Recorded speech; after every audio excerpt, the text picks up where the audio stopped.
Right. Now that all the council members are present, I call to order the May 20th meeting of the City of West Sacramento City Council, the West Sacramento Redevelopment Agency and Finance Authority. And we will begin with the land acknowledgement. We would like to acknowledge that the land on which we live, work, learn, and commune is the original homelands of the indigenous people of West Sacramento who have stewarded this land. Throughout the generations, we acknowledge and we thank the original inhabitants who have occupied, maintained, and secured this place and who still exist on this land. We respect and celebrate the many diverse indigenous people still connected to this land on which we gather. The council met in closed session this evening. Mr. City Attorney, do you have a report? Yes, ma'am. The council met in closed session. No reportable action was taken. All right, thank you. And we would like to invite our guests to join council and staff in the pledge, and Sergeant Travel Hudson will be leading us in the Pledge of Allegiance. Please come to the podium and lead us in the Pledge of Allegiance. Thank you.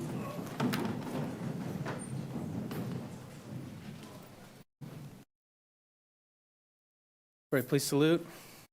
Be with me. I pledge allegiance to the flag of the United States of America and to the republic for which it stands, one nation, under God, indivisible, with liberty and justice for all. Thank you so much, Sergeant. As is noted on our agenda, City Council is prohibited by state law from discussing or taking any action on items that are brought under item 1 for public comment, but it provides an important opportunity for a public forum. The public is given an opportunity at this time to address City Council on items not listed on, you're standing, on the agenda. Do you need something? Sorry, I was standing. I thought you were calling me. Not yet. Not yet, sorry. It's okay. We do ask that anyone wishing to address the council on this or any other item this evening to please fill out a request to speak card and return it to the clerk. Once the staff report has been read and we open the item up for public comment, the clerk will announce your name. That's when you come up. For you to walk to the podium to speak. Now, in front of the clerk, there is a timer to ensure that everyone has a chance to be heard, and we ask that all comments be limited to 3 minutes. Also in front of the clerk is an analog flip chart, which indicates which agenda item the council is currently considering. We also recognize that for some, speaking in public can cause anxiety, so we request that there be no applause, boos, catcalls, or other demonstrations. Furthermore, so that we may maintain a civil discourse here in the chambers, we ask that those in attendance and those who address the City Council abide by the code of conduct posted and not speak in loud, threatening, offensive, abusive, or other disrespectful language that disrupts, disturbs, or otherwise impedes the orderly conduct of the meeting. Now, this brings us to item 1, presentations by the public on matters not on the agenda within the jurisdiction of the council. Madam Clerk? Yes, ma'am. Albion and Newberry.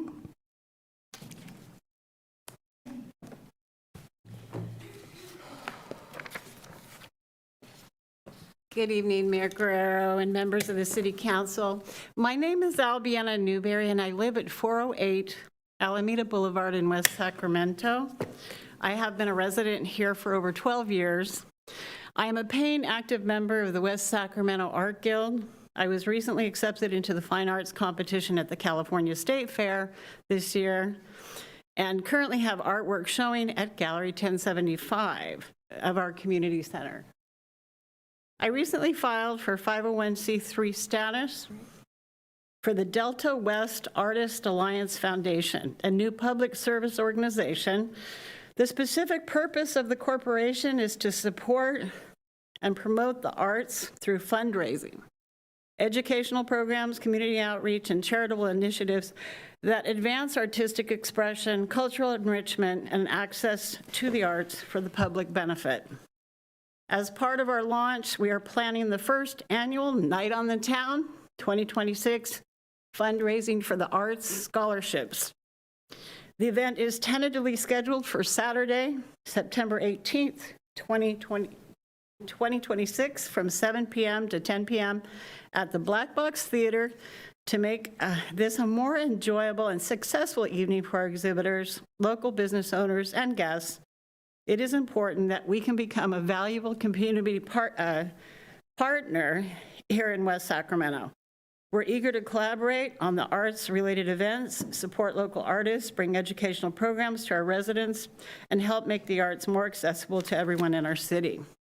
I respectfully ask the council to take note of our organization as a new resource for the community, consider future partnership of opportunities with the city on arts and cultural initiatives, and look into the necessary repairs of the rooftop terrace at the community center in time for support of this event of ours.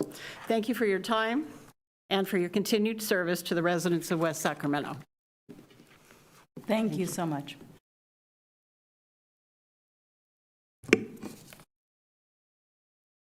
Guy Stevenson.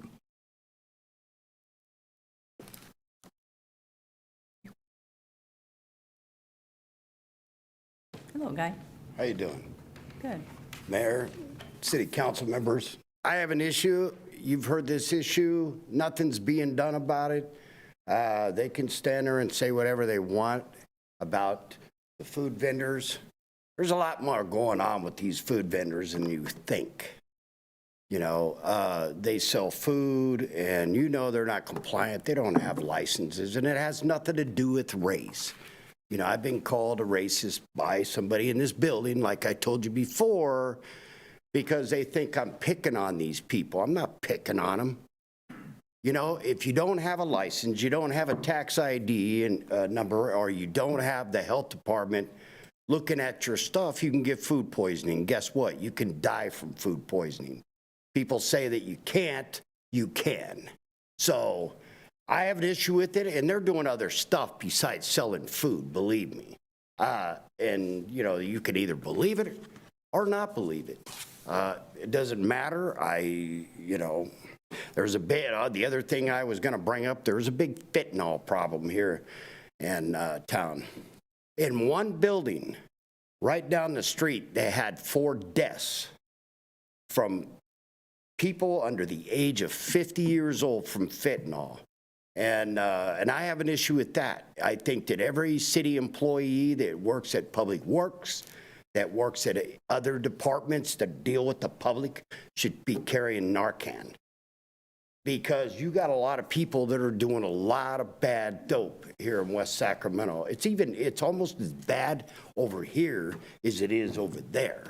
So, I mean, what's the excuse? Narcan is very inexpensive. And I would love to see people with Public Works, code enforcement, people that go out and deal with the public should be carrying Narcan. I carry Narcan because Narcan is not that expensive, but you can save somebody's life. You know, and I saw at least 4 people that were under the age of 50 years old go to the coroner's office in Woodland. That's not cool because all these people, their families, you have to tell them, it's just crazy. But it's very, very serious in my heart that you try to save people And, you know, a lot of people say, oh, well, drugs, just let them do their drugs. No. Help them. Pull them up, get them off the crap. Because what's going to happen, they're going to end up in a body bag. You know what I mean? Thank you very much, ladies. Have a good night. And also that letter that I gave her some pictures of Via. Thank you. We have no more requests to speak on item 1. All right, with that, I'm going to move around a few agenda items so that we can take up the proclamation of the West Sacramento City Council recognizing May 11th through the 16th, 2026 as National Police Week, and May 15, 2026 is Peace Officers Memorial Day, and we have Councilmember Quirino Orozco who will take that up for us. Thank you so much, Councilmember. Thank you, Madam Mayor. I appreciate the opportunity to present this proclamation tonight recognizing National Police Week and Peace Officers Memorial Day. And looking out into the crowd, I see that some of our first responders, our peace officers, and our community are here with us tonight. It is a great honor to have you all with us, and we are grateful for the opportunity to recognize you and your brethren and sisters who give their lives to create an opportunity for our community to live in peace. The proclamation reads, whereas there are more than 800,000 law enforcement officers serving in communities across the United States, including the dedicated members of the West Sacramento Police Department. Whereas since the first recorded death in 1786, nearly 24,412 law enforcement officers in the United States have made the ultimate sacrifice and have been killed in the line of duty while serving their communities. And whereas in 1962, President John F. Kennedy signed a proclamation designating May 15th as Peace Officers Memorial Day. And whereas 345 new names of fallen heroes were added to the National Law Enforcement Officers Memorial, including 148 officers who died in light of duty in 2024 alone, and 197 from previous years whose sacrifices were recently recognized. And whereas Yolo County has endured the loss of 12 community protectors since 1912, including West Sac Police Department's own James H. McKnight in 1990. And whereas Officer James H. McKnight faithfully served the West Sacramento community since our city's incorporation in 1987, and he and the entire McKnight family will forever have our gratitude. Now, therefore, be it proclaimed that the City Council of the City of West Sacramento does hereby recognize May 11th through the 16th as National Police Week and May 15th, 2026 as Peace Officers Memorial Day, and publicly salutes the service of our very own law enforcement. Proclaim this 20th day of May 2026. Councilmember, would you like to share any remarks? And I'll ask the other council members to do the same. Thank you kindly. Briefly. Yes. As a wife of a retired detective who dedicated nearly 3 decades of his life to the Sacramento Police Department, coming through the ranks, starting as a student trainee in CSO and eventually serving the streets of Sacramento as a beat officer and ultimately a sex abuse detective, I will say there were many years that I would wonder whether or not my husband would have the privilege of returning to me and his 4 children safely. There are so many of our very best who do not. Peace and safety is a privilege for all of us. We all just take that for granted, but it doesn't come for free. There are people out there that don on a duty belt and a vest to protect themselves from weapons and other things that could potentially take their lives, but they're not completely protected. They go out there under the worst circumstances in order to make sure that we can sleep at night knowing that our community is safe and that our children are protected. They place their lives on the line to protect the most vulnerable, the people that we call our family, those who can't protect themselves. And tonight, we have the great opportunity to really honor those who don't ever get our thanks. In fact, sometimes it's the opposite. They're met with disdain in a social climate that sometimes doesn't favor those who really, truly pay the price. And so with that, it is my greatest honor that the mayor allowed me to present this proclamation tonight, because I know that we all represent people who have the utmost respect for our officers who've don on those uniforms on behalf of West Sacramento Police Department and keep our community safe. So thank you, Thank you. Madam Mayor. Councilmember, any other council members would like to share any thoughts? I'll say Oh, yes, Councilmember Early. No, she beat you. Could not say it better myself than my colleague, Councilmember Orozco. Thank you for your service. Our community really cannot, I think, really represent how much we appreciate all that you all do day in and day out in order to keep the entire West Sacramento families and our neighbors safe. And so thank you very much. This recognition and this proclamation we know aren't enough, but hopefully you can see how much this council really does appreciate your service and what you do for our community. Thank you, Councilmember Pro Tem. Thank you, Madam Mayor. It's wonderful to see everyone here tonight, even our retired police officers. Having a strong police department that can protect our community is really important. This is the group of folks who run to danger and not away from it. You are the ones who are in the community having conversations with young kids. Soon we'll have a school resource officer at our local high school making connections with the community and not only keeping the kids safe, but, trying to be proactive in relationship building. We couldn't do what we do in this community without you. And I know a lot of things that everyone deals with on a daily basis isn't just, pulling people over and giving them tickets. It's having difficult conversations. It's negotiating with folks. It's going to community outreach events. And so I appreciate the entire police department and all the work that's done to keep us safe. Thank you for being here tonight, and just appreciate you and your families for just committing so much to this community. So thank you. Thank you. Councilmember? I just want to say a tremendous thank you for keeping West Sacramento safe.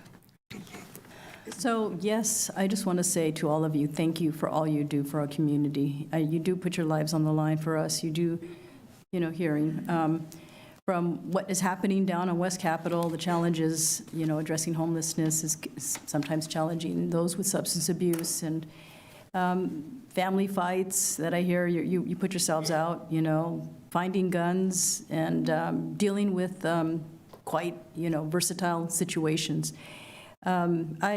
I've been on a couple of ride-alongs, want to do another one, want to continue to see the growth, the progress you've made, new technology that I see is taking place. I always am curious to see what we can do to do better. Our support for you goes in whether in an investment for your pay, your salary, your benefits. It's what we can do on our part. But also rank and file. When I hear of a departure, an abrupt departure of a deputy chief, it raises questions. One that I'll be taking a look at very closely. You have my word on that.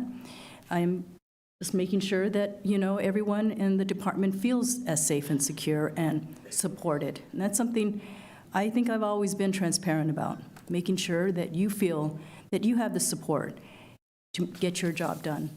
And so with that, I do want to share that Deputy Chief felt that he had pride in his work that he accomplished here and appreciation for the people he served alongside, as I have felt with him as well. And so I'm, going to continue that and look into that very closely. So with that, I'd like for the chief and our sergeant to come up and share a few words. And if the police officers and everybody in the police department like to come on up, please do.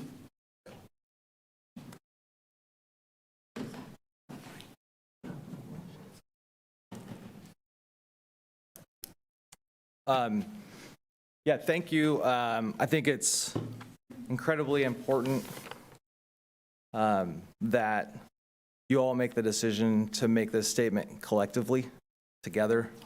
And though those words matter a great deal, we've also seen this council take actions that demonstrate support So I want to say thank you for that, for those of us that are here and experiencing that. It's so important to us that it is not just words. And I think when it comes to how do we honor those who have given the ultimate sacrifice, I think it's things like this. It's things that set the tone, that give people permission, even in difficult times, to look to you and say, if they're willing to come together and have a collective voice about this, then maybe that gives us permission not to just resist some notion that we can have a better understanding of what the police do and why they're in the places they're in. And we can actually answer questions that hopefully build confidence, develop trust. And those are the things that help us not do this job alone, but to do it with community. Certainly what we've been seeking for a long time, and you have just amazing people standing behind me that execute on that role every day, and I couldn't be more proud of them. So thank you for allowing us to be here and receive this honor to acknowledge this day. Travis. Council, for those who don't know me, my name is Travis Huddleston. I'm a sergeant with the police department on patrol currently. I'm also currently our POA president. Thank you for the time to take the proclamation and allow us to speak today.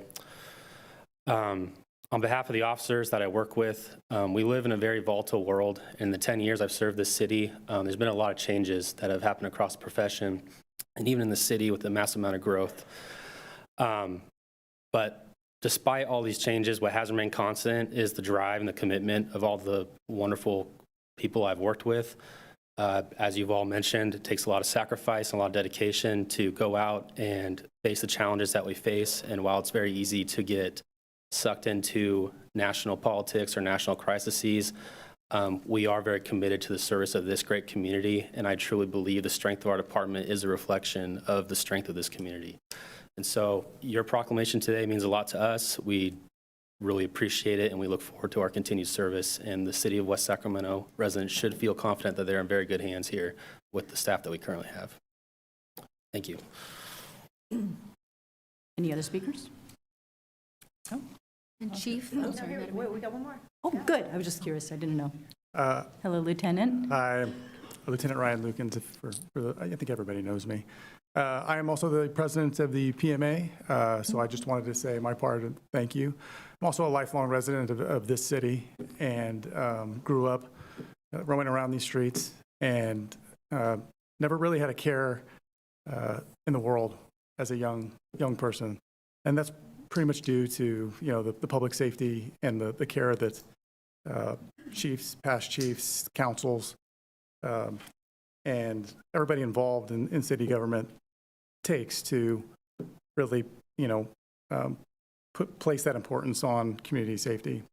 So just from the PMA, thank you very much. We will continue to do everything we can to make this city safe and create public trust and confidence in the members of the department. So thank you. Thank you. We appreciate you. We go down for a photo. Yes, let's go.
And next is a proclamation of the City Council of the City of West Sacramento honoring Sergeant Lou Cameron on his service with the Police Department and his retirement. I'm going to read the proclamation, say a few words, allow everybody here to say a few words. I don't know if there are any guests who would like to speak and share a few words present.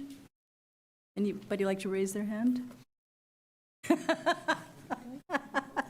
She's got it. Okay. Whereas Sergeant Lou Cameron has dedicated more than 22 years of service to the West Sacramento Police Department and more than 24 years to law enforcement. And whereas in July 2001, Sergeant Lou Cameron began his law enforcement career with the Solano County Sheriff's Office before joining the West Sacramento Police Department on October 8, 2003, where he faithfully served the community until his retirement on May 15, 2026. And whereas throughout his career, Sergeant Lou Cameron was routinely rated as excellent and demonstrated professionalism, integrity, leadership, and commitment to public safety in every assignment he undertook. And whereas he was promoted to sergeant on May 21st, 2022, and served in numerous specialized and leadership roles, including detective in the Special Investigations Unit, officer in charge, firearms instructor, range master, field training officer, and investigator. And whereas Sergeant Lou Cameron received numerous awards and commendations throughout his career, including Officer of the Year in 2016 and 2019, and multiple certificates of commendation and letters of appreciation from the Davis Police Chief and the Sutter County District Attorney. And whereas Sergeant Lou Cameron's dedication and commitment to excellence have left a lasting impact on the West Sacramento Police Department and the broader community he served. Now therefore be it proclaimed that the City Council of the City of West Sacramento does hereby recognize and honor Sergeant Lou Cameron for his outstanding service and congratulate him upon his retirement and extend best wishes for a fulfilling and well-deserved retirement. Sergeant, can you please come on up to the podium? And the family, if you'd like to join, please come on up as well. It's definitely yes. Thank you so much. And Sergeant, we're going to share a few words here. We'll start to my left with the council member, Quirino Orozco. Thank you, sir, for your commitment to our community and for all of the years that you've contributed to making other people's lives safe. You've spent countless hours out on the street in the most dangerous situations. You cannot just leave us unrecognized. I know this is quite the embarrassing scenario here, but we would be remiss in our duties if we didn't take one last opportunity to make sure that you felt congratulated, welcomed, and appreciated for all of your years of service. So to the journey ahead, best to you, sir. Thank you. I will continue with the thank yous, but also thank you to your family for their sacrifice in the years of waiting for you to come home and the commitment of them as well. I hope you enjoy your retirement. I hope you guys have fun plans to be able to spend time together and continue to watch your kids grow up. Thank you. Mayor Pro Tem. Thank you, Madam Mayor. I think Lou Cameron is like synonymous with the West Sacramento Police Department as somebody who grew up in West Sacramento. Everybody knows Lou. And you're the first person that everybody calls. I know so many businesses and so many residents that talk about their relationship with you. And that just goes to show the commitment you've made to our community, the connections you've made. Thank you for your service, excuse me. Thank you for your service. Thank you to the family. And, like my colleague said, enjoy retirement and hope you have some really fun things planned. Thank you for being here tonight. Thank you. Councilmember. Just a big thank you, and to your family as well, and really have a great time with your retirement. Will do. Well, Sergeant, you may wonder why I am doing this. I'm doing this because not only you, but your family, your extended family, your dad and everybody in your family who has, your wife, have dedicated their lives to law enforcement. And I know that there are other families and other officers who do that. But, for me, it was extremely important to recognize you because you hold a high standard of professionalism. You hold a standard of getting the job done right. I have to say that today's commendation here, this proclamation, is timely, because that's what I expect from the police department.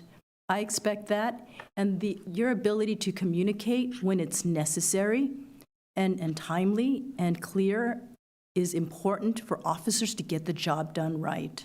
And so I remember hearing, from you and others what you thought. And it was always this sign of respect. You may have been a little salty about it, a little rough, but you know what? We heard you. And our police department is better. That's why I want to dedicate a room with your name over it, the Lou Cameron Investigation Room. I know you don't want that, but I'm not giving up. Because I do want the police department to maintain a standard like yours, because you have trained so many under your leadership, and I thank you for that. And, I think the chief wanted to say something, but did you want to say something, Chief, now? Sure, go ahead, this is your time. And then Lou can share the final words. Yeah, I'll be brief. But man, you guys nailed it. Like you have heard through constituents so much about this man, about how he represented us, but really represented the community just as a resource, kind of a fixer solver of so many things. He will be missed, and Mayor, what you said just about the mark he has made and that legacy that he leaves behind through other people that he trained. Sometimes that was teaching in the most traditional sense, and sometimes it was a little bit more direct. But I think Lou consistently respects people's time and their energy and what they need to do in their day, and is known for that directness, and it's effective. And he has done that with me, frankly. And that's one of the other things that I think that some people don't know, is that he has the courage to speak truth to power. And that's incredibly important to help guide some of us that often can become isolated at times in those roles. And often, almost always, the people with the best solutions are closest to the problem. And I think he reflects that in all ways. So that's what I have to say. Thank you. I know that we have another little gesture for him. Oh, we do? Oh, good. Hold on. Sorry. From the police department, honoring your years of service. We have this put together for you. And I don't know who won the race between he and his wife, but I did want to acknowledge that retirement has happened almost at the same time too. So Jenna, we're proud of your service, proud of what you guys did together, and what you've been able to accomplish with your family and with how you show up for everyone here. All right, Lou, do you want to share a few words? Thank you, sir. No, not really. But I will just say thank you. I appreciate the recognition and the acknowledgement. I would like to think that everyone that comes after me will follow in that exact same path. Hopefully they do. I was raised walking up and down West Capitol, so I've seen the changes in West Sacramento. I've been here since the early 70s, and we used to leave the house, and when it was dark, we were expected to be back home. But before that, we were out exploring these neighborhoods. So I did always take it very personal. Once I become a police officer here, like if crime was committed, I wanted to know how it and when it happened and why, because I wanted to bring some closure for that person, because this is my city. I've spent every waking moment living in this city, almost most of them working here. So it was personal for me. At times, maybe I did get a little salty or gruff, but I did find that being direct is sometimes the best, way to get a point across. Never with disrespect, but with some salt on top. So Same. I do appreciate everything. Thank you all very much. And that's all I have. Thank you. We're going to come on down and take a photo. Don't run with the family.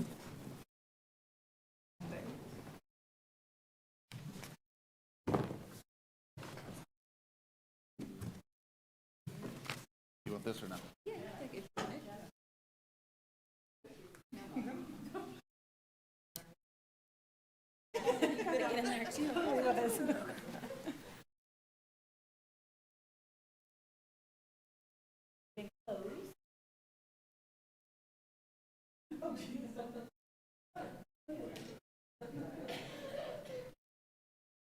Ready? One.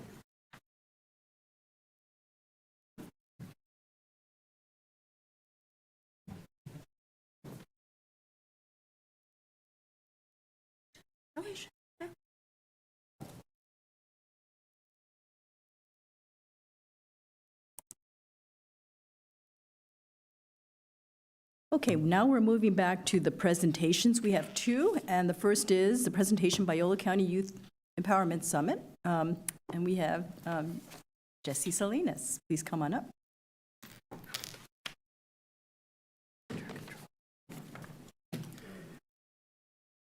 Good evening. Look at that. Good morning, right? It's been a busy time during election season. So good evening, Mayor Guerrero and council members. It's so great to see you. And how special was that to be able to be a part of that and be able to witness that? So thank you for celebrating our police officers and all that they do. And actually, it's a great buildup for what I'm going to talk to you about, because a big part of the Youth Empowerment Summit that we've had is about introducing the importance of local government to our young people, the importance of voting, and the importance of civic engagement.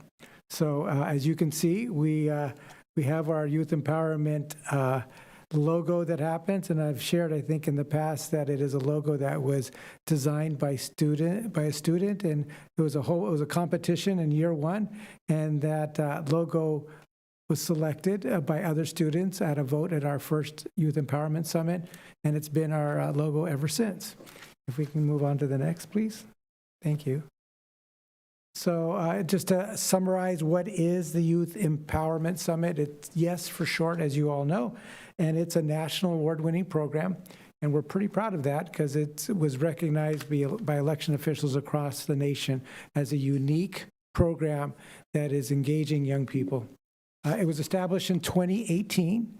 So I came into office in 2016, and I saw some of the results of just young people not really voting at a high rate. And so how could we do that? There was another element that I wanted to bring to the table, which was that you see people showing up for presidential elections, and then there's a big drop-off in other elections.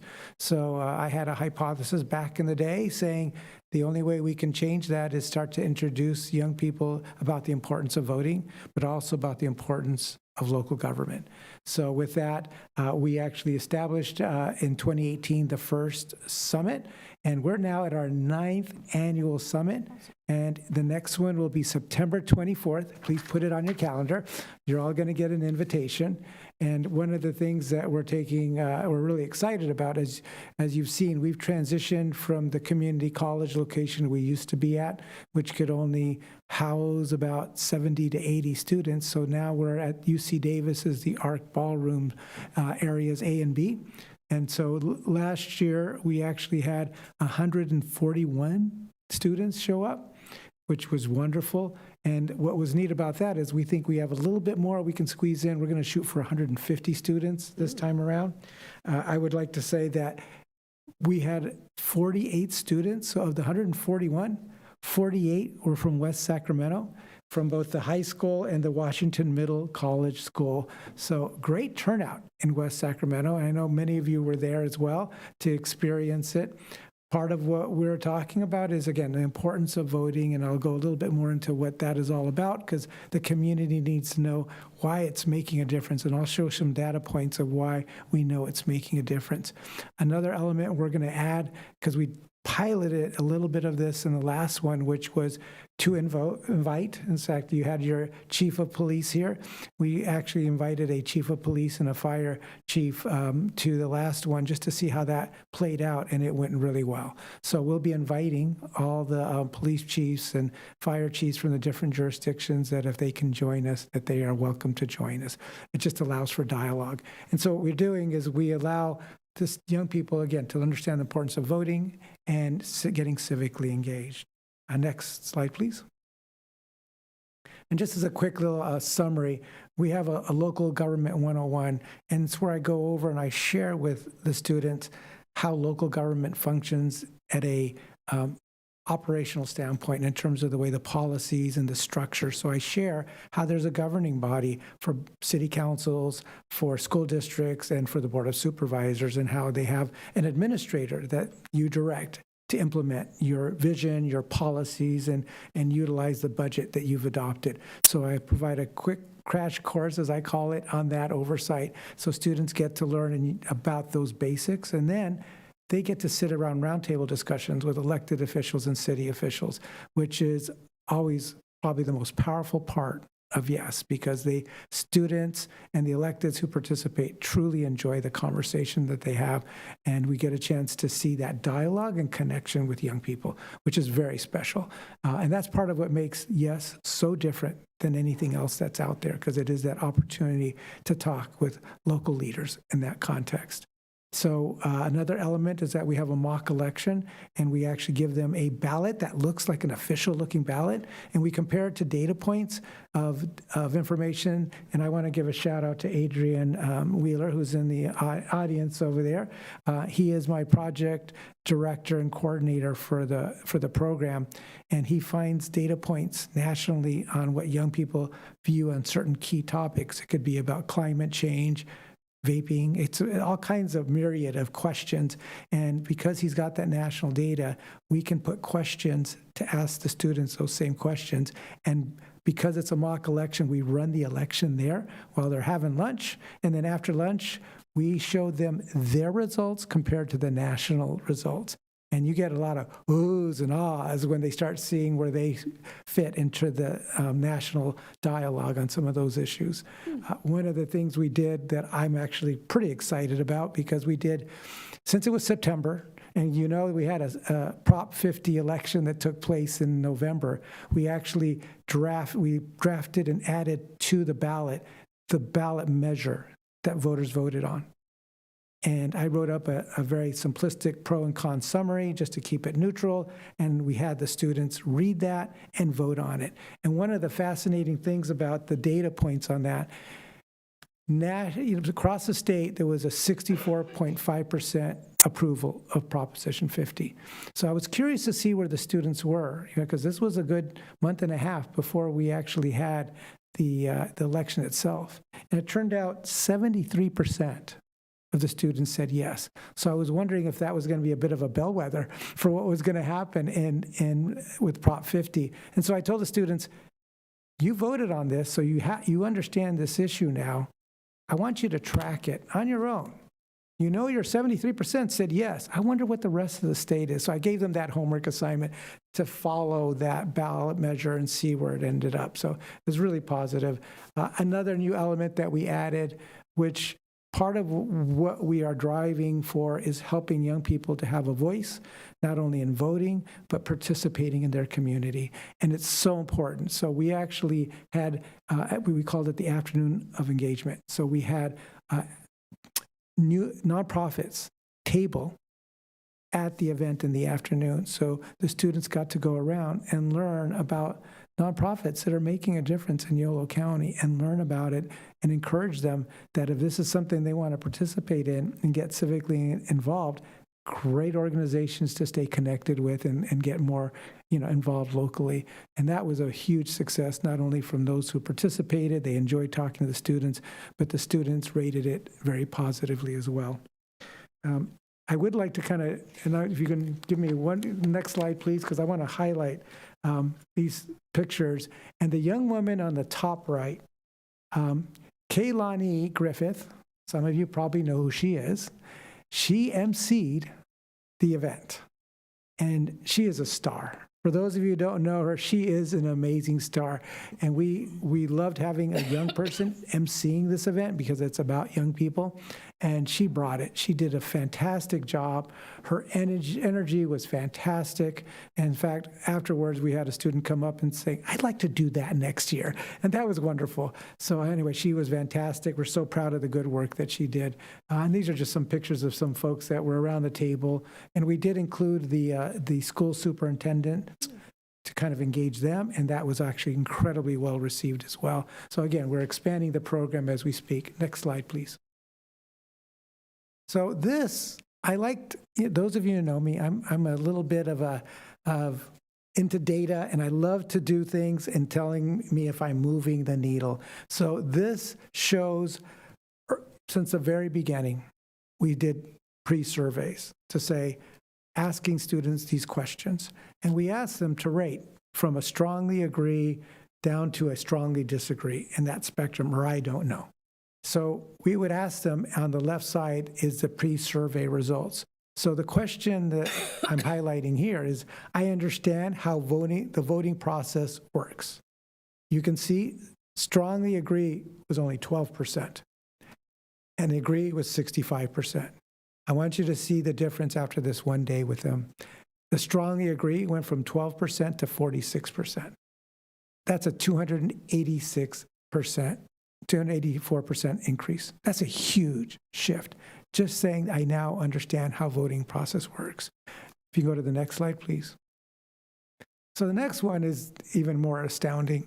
This is, I understand how local government functions. It's that crash course that I give them, right, in terms of the way it kind of comes together, but then they also get a chance to talk to all of you, so that conversation and dialogue takes place. You can see at the beginning of the day, 4% said they strongly agreed, and approximately 62% said they agreed. Look at the shift in strongly agree. It went up literally by 557%. That's a huge impact.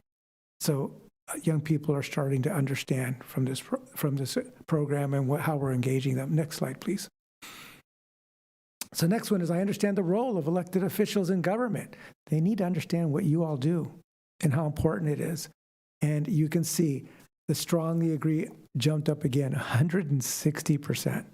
That's a huge jump that we're seeing. So students are getting it. They're seeing that they understand your role, and that's so important because that piece is not being captured in the classroom. Next one, please. So I think you're a little too far. I think you went back. One more, no, wrong direction. It's all right.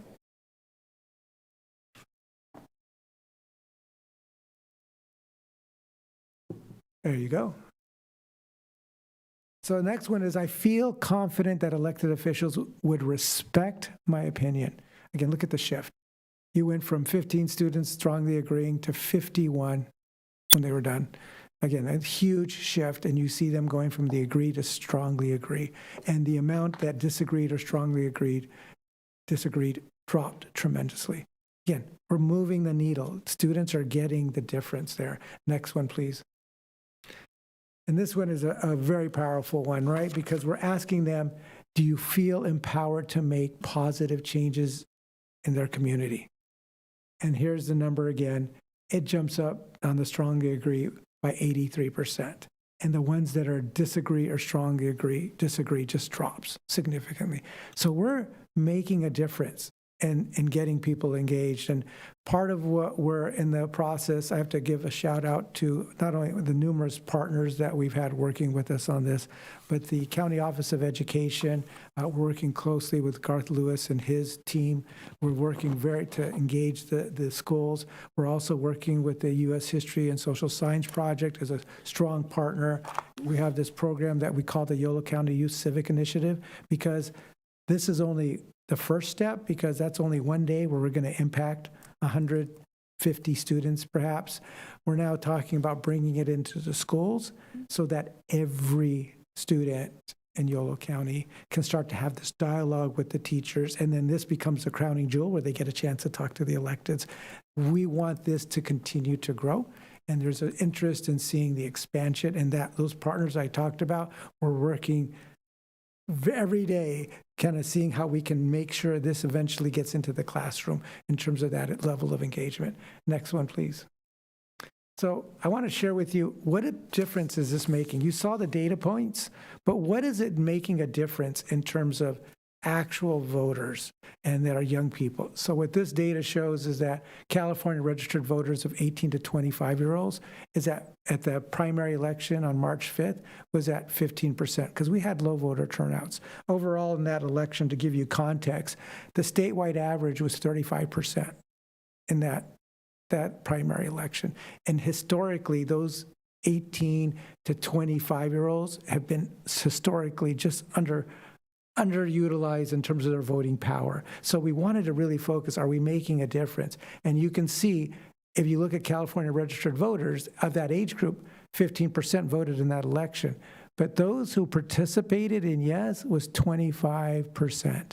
That's a 10% increase over the statewide average, which means we're starting to have an impact on young people. But there's still a lot of work to do. And that'll give you the context, because if you look at us in that countywide, the statewide average was 35% in that primary election. We were at 46%. So we were at 11% over the statewide average in that election, which I'm incredibly proud of, but there's so much more work, because to think that we were 10% above the statewide average in that election and there was only a 46% turnout, still a lot of work to do. But let me also share with you on the November 5th, 2024 election, the delta, the difference between California's registered voters. Keep in mind, to give you a context, we had a 72% statewide turnout in that election. Yolo County was 80%. So we are just pulling ourselves away from everybody else. But look at the participants that are in yes. They were 7% above statewide average of their comparative group. So we're making huge strides, but there's still much work to do. Next one, please. I just want to highlight the survey that we did. We did a word mapping, and we asked students, tell us, what are the things that you enjoyed about this? What one word comes to you? What informative, inspiring, fun, engaging, empowering, educational, interesting, amazing. I mean, these are the words that are coming out of the students from that experience. So we're on the right track, still much to do, but I would like to, if you don't mind going to one more slide, I just want to have you put it on your calendar. It is the 9th annual. It'll be on September 24th at UC Davis, the same location. We hope to see you there. And I want to just thank all of you for your support, not just the council, but staff. All of you have been incredible. Every jurisdiction believes in what this project's all about. And, you know, we're starting to make a difference, but it's an ongoing journey. And I just want to thank you all for your support and for just believing in our young people and helping them to get a voice. So with that, thank you so much for your time. Thank you so much. Oh my God, this is so impressive. I'm so grateful to see you get youth involved and engaged. And I just love this program where I can directly speak with you. You put us in a place where the youth feel really safe and comfortable and excited. I mean, to have an elected there that they can speak with. So I greatly appreciate all you do, Jesse. Thank you so much. Thank you, Mayor. So I've had an opportunity to come and join the youth over the years, and it's always the best conversations and questions that I get from our young folks and young adults. And you're absolutely correct, and the data is right too, where they start at the beginning of the conversations, and then as we rotate the tables, right, the conversations towards the end really get more lively, and also you can see that they're thinking, they're curious, they're really processing the information as the day goes along. And I think it's just a wonderful opportunity to continue to get young people interested in civic engagement, quite frankly, because there is this gulf that exists. And I also love the idea of bringing it to our schools as well. I don't know at what point that it began to get taken out, but it has. And I think we see the results of that, both in engagement in our residents, in city council, and just local day-to-day government, as well as what happens at the state level. And to your point, oftentimes people pay attention to the presidential elections, but nothing below that, right? The down ballot things. And what I like to say is, you know, city council impacts your daily life, right? These are the folks that are over your roads. These are the folks that are over your public safety, your parks, right? The things that you're going to come in contact with. And so I love talking to young kids. I have the same conversation with kindergartners when I go into their classroom, like, hey, do you know what your city council member does? Because I just think it's so important. So thank you for the work that you're doing. Thank you. Thank you for being here tonight in the presentation. I had the opportunity to be at the summit in 2024, and it's funny, Kehlani was at my table. Mm-hmm. And so when you did the roundtable discussions, I really appreciated how you intentionally matched us with our local students. And it was really fun for me to be able to meet kids from River City High School. We had a group of cheerleaders. And not too long after that, we were at the West Sac K9 5K run. And the girls were like, Verna, our city council member. And, we don't get that opportunity a lot of times to meet, students. And so the conversation, like my colleague said, was just fantastic. You feel so much hope for the future when you have these conversations. And in your data was fantastic. And I really appreciate the question. I know how local government functions. I was recently at a restaurant and I was introduced as, a local city council member. And I was with somebody, they had to be in their 30s. And they said, so city council, what does that mean? And I'm like, oh, goodness. And so I said the same thing that, Dr. Early just said, from parks to police to garbage to roads, we're the ones that make sure, your city functions and it's quality of life for you, day-to-day stuff. And when you don't hear from us and things are going really well, you're probably doing pretty well. And so I love that you are sharing this information and that it's directly impacting getting the young voters, getting young kids voting. I think it's just so powerful to start at a young age. So thank you so much for doing this. Thank you for inviting us. Your team has always been so proactive. If we don't RSVP right away, they're like, we haven't heard from you. And I just thank you so much for that. And so keep up the great work. And I do agree, getting it into all the schools would be fantastic. Councilmember? Okay, thank you. Jesse, I attended your first youth conference, and I remember the kids being so excited and enthusiastic and inspired. I've always, one of my passions has been voter registration. I was a member of the League of Women Voters, and we would go to the high schools, and it was great because we were able to actually inspire the kids and give them an overview of why the vote was so important. I wish we had more registrars like you. And I just want to thank you so much for the tremendous job that you do. Thank you. Thank you. Thank you. Thank you, Jesse, for coming again to present before this council. In 2016, I embarked upon the what I thought was going to be one of the greatest youth empowerment summits. It was a mini summit out of my own house because we decided to take a 4-year-old, 6-year-old, 8-year-old, and 12-year-old on the streets of West Sacramento to knock on doors and place lawn signs in the grassy knolls before everybody's house, which isn't always that easy, but it takes a lot of grit, it takes a lot of courage, it takes a lot of doors slamming in your face in order to understand what civic duty can also entail.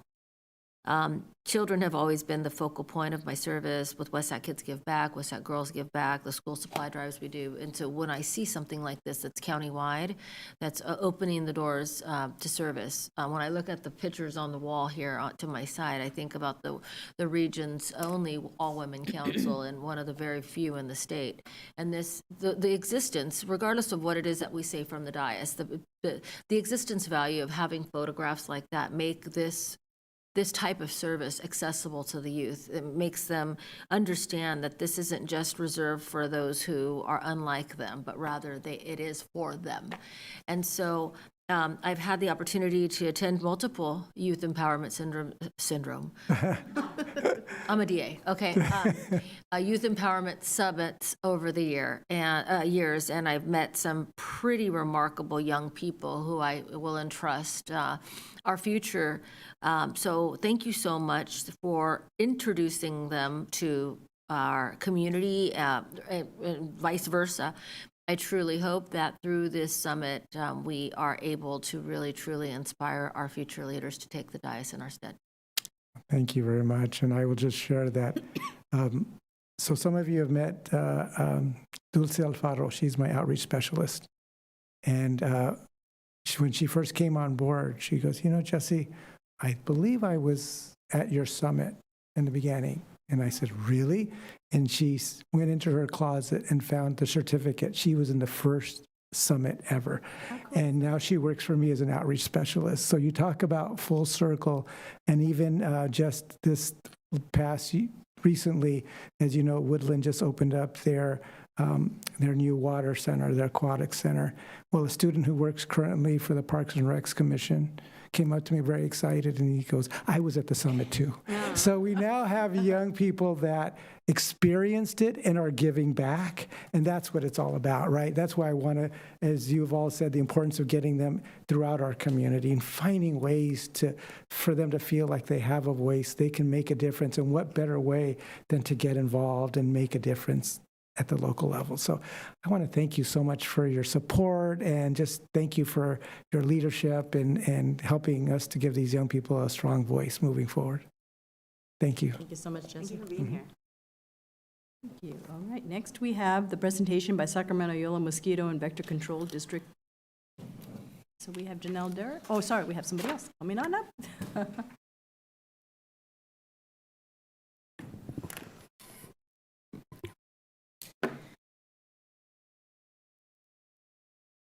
Well, good evening. While they get the presentation up, it's my pleasure to be here on this warm evening when mosquitoes are already out.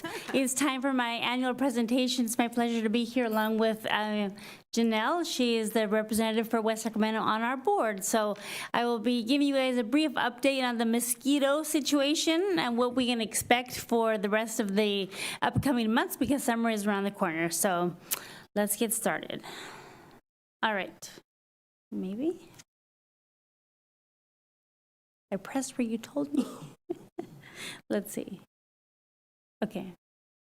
Okay, that's the bottom one. All right.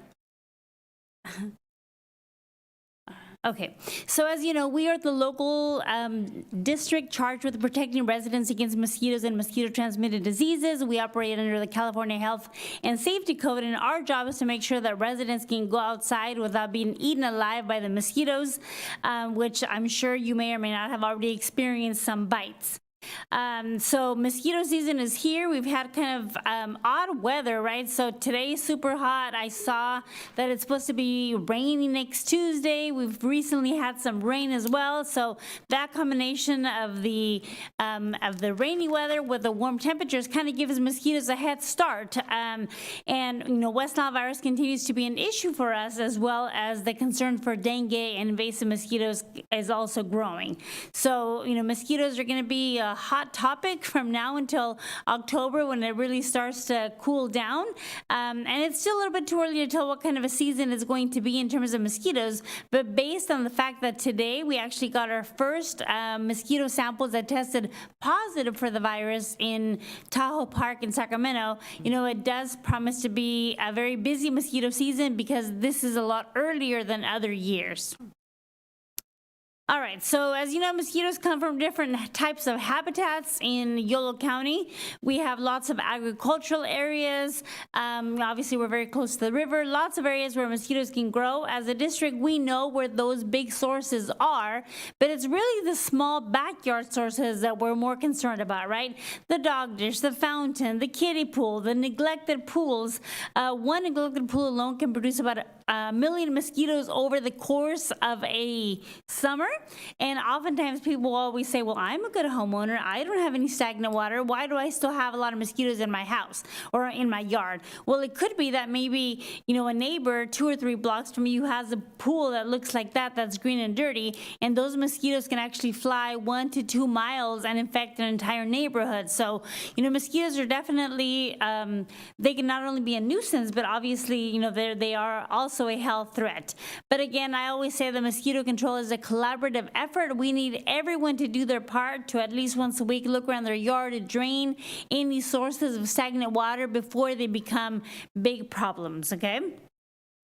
All right, so how do we control mosquitoes at the district? We use what we call a integrated mosquito management approach that includes a variety of elements. So first of all, public education, information. I'm the district's communication manager. I'm in charge of all of our advertising campaign. Anytime you hear a fight the bite message on the radio, TV, reminding you to wear repellent, to drain water, that's all part of our education and public information campaign. We obviously also participate in a lot of different types of community events. Here in West Sac, we're always at Rhythm on the River. We were at your Easter festival, and you know, we were also at a school here during Mosquito Awareness Week last month. As part of our surveillance program, that's our laboratory. They're in charge of tracking and monitoring West Nile virus activity. So they set mosquito traps to collect mosquitoes and then test them so that we can figure out where and how West Nile virus activity is, you know, being found. That's how we were able to find the mosquito samples that tested positive today, based on the important work that the lab does. And then based on that work, then we have our control operations that responds in in turn by, if we find positive mosquito samples in any given area, then we would respond by doing the spraying to make sure we're reducing those populations of mosquitoes accordingly so they're not posing a threat.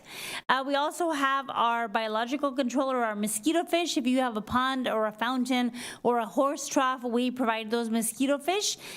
They are great at eating immature or baby mosquitoes developing in water. Each fish can eat between 200 to 300 mosquito larvae per day. So very, very efficient. And then, of course, we also have our ecological management department where we work with really like big ranchers, big landowners to make sure that they're not breeding mosquitoes on their property. So all of that is a comprehensive approach to mosquito control. All right, so as far as West Nile virus activity, last year, these are last year's numbers, in West Sacramento, we didn't really have much activity, which is great, right? So only one mosquito sample that tested positive, so one sample is basically a group of mosquitoes, so only one group, and then 2 dead birds. So dead birds such as jays, crows, magpies, they're the ones that have West Nile virus. We only found 2 dead birds during the entire season that tested positive, so that's great. Statewide, we had 113 human cases, 11 fatalities, unfortunately. But the CDC estimates that for every reported case, there's 30 to 70 cases that go unreported. So these numbers, or the potential case numbers, are actually a lot higher. All right, so you were lucky in the West Nile virus category, but very unlucky in the detections of invasive mosquitoes. You can see that there's an area, that West Sacramento has a growing and widespread population of invasive mosquitoes. Not as bad as Sacramento and different areas within Sacramento, but West Sacramento does have a growing population. And of course, these are our aggressive day-biting mosquitoes. These are the ones that can transmit, that have the capability of transmitting dengue.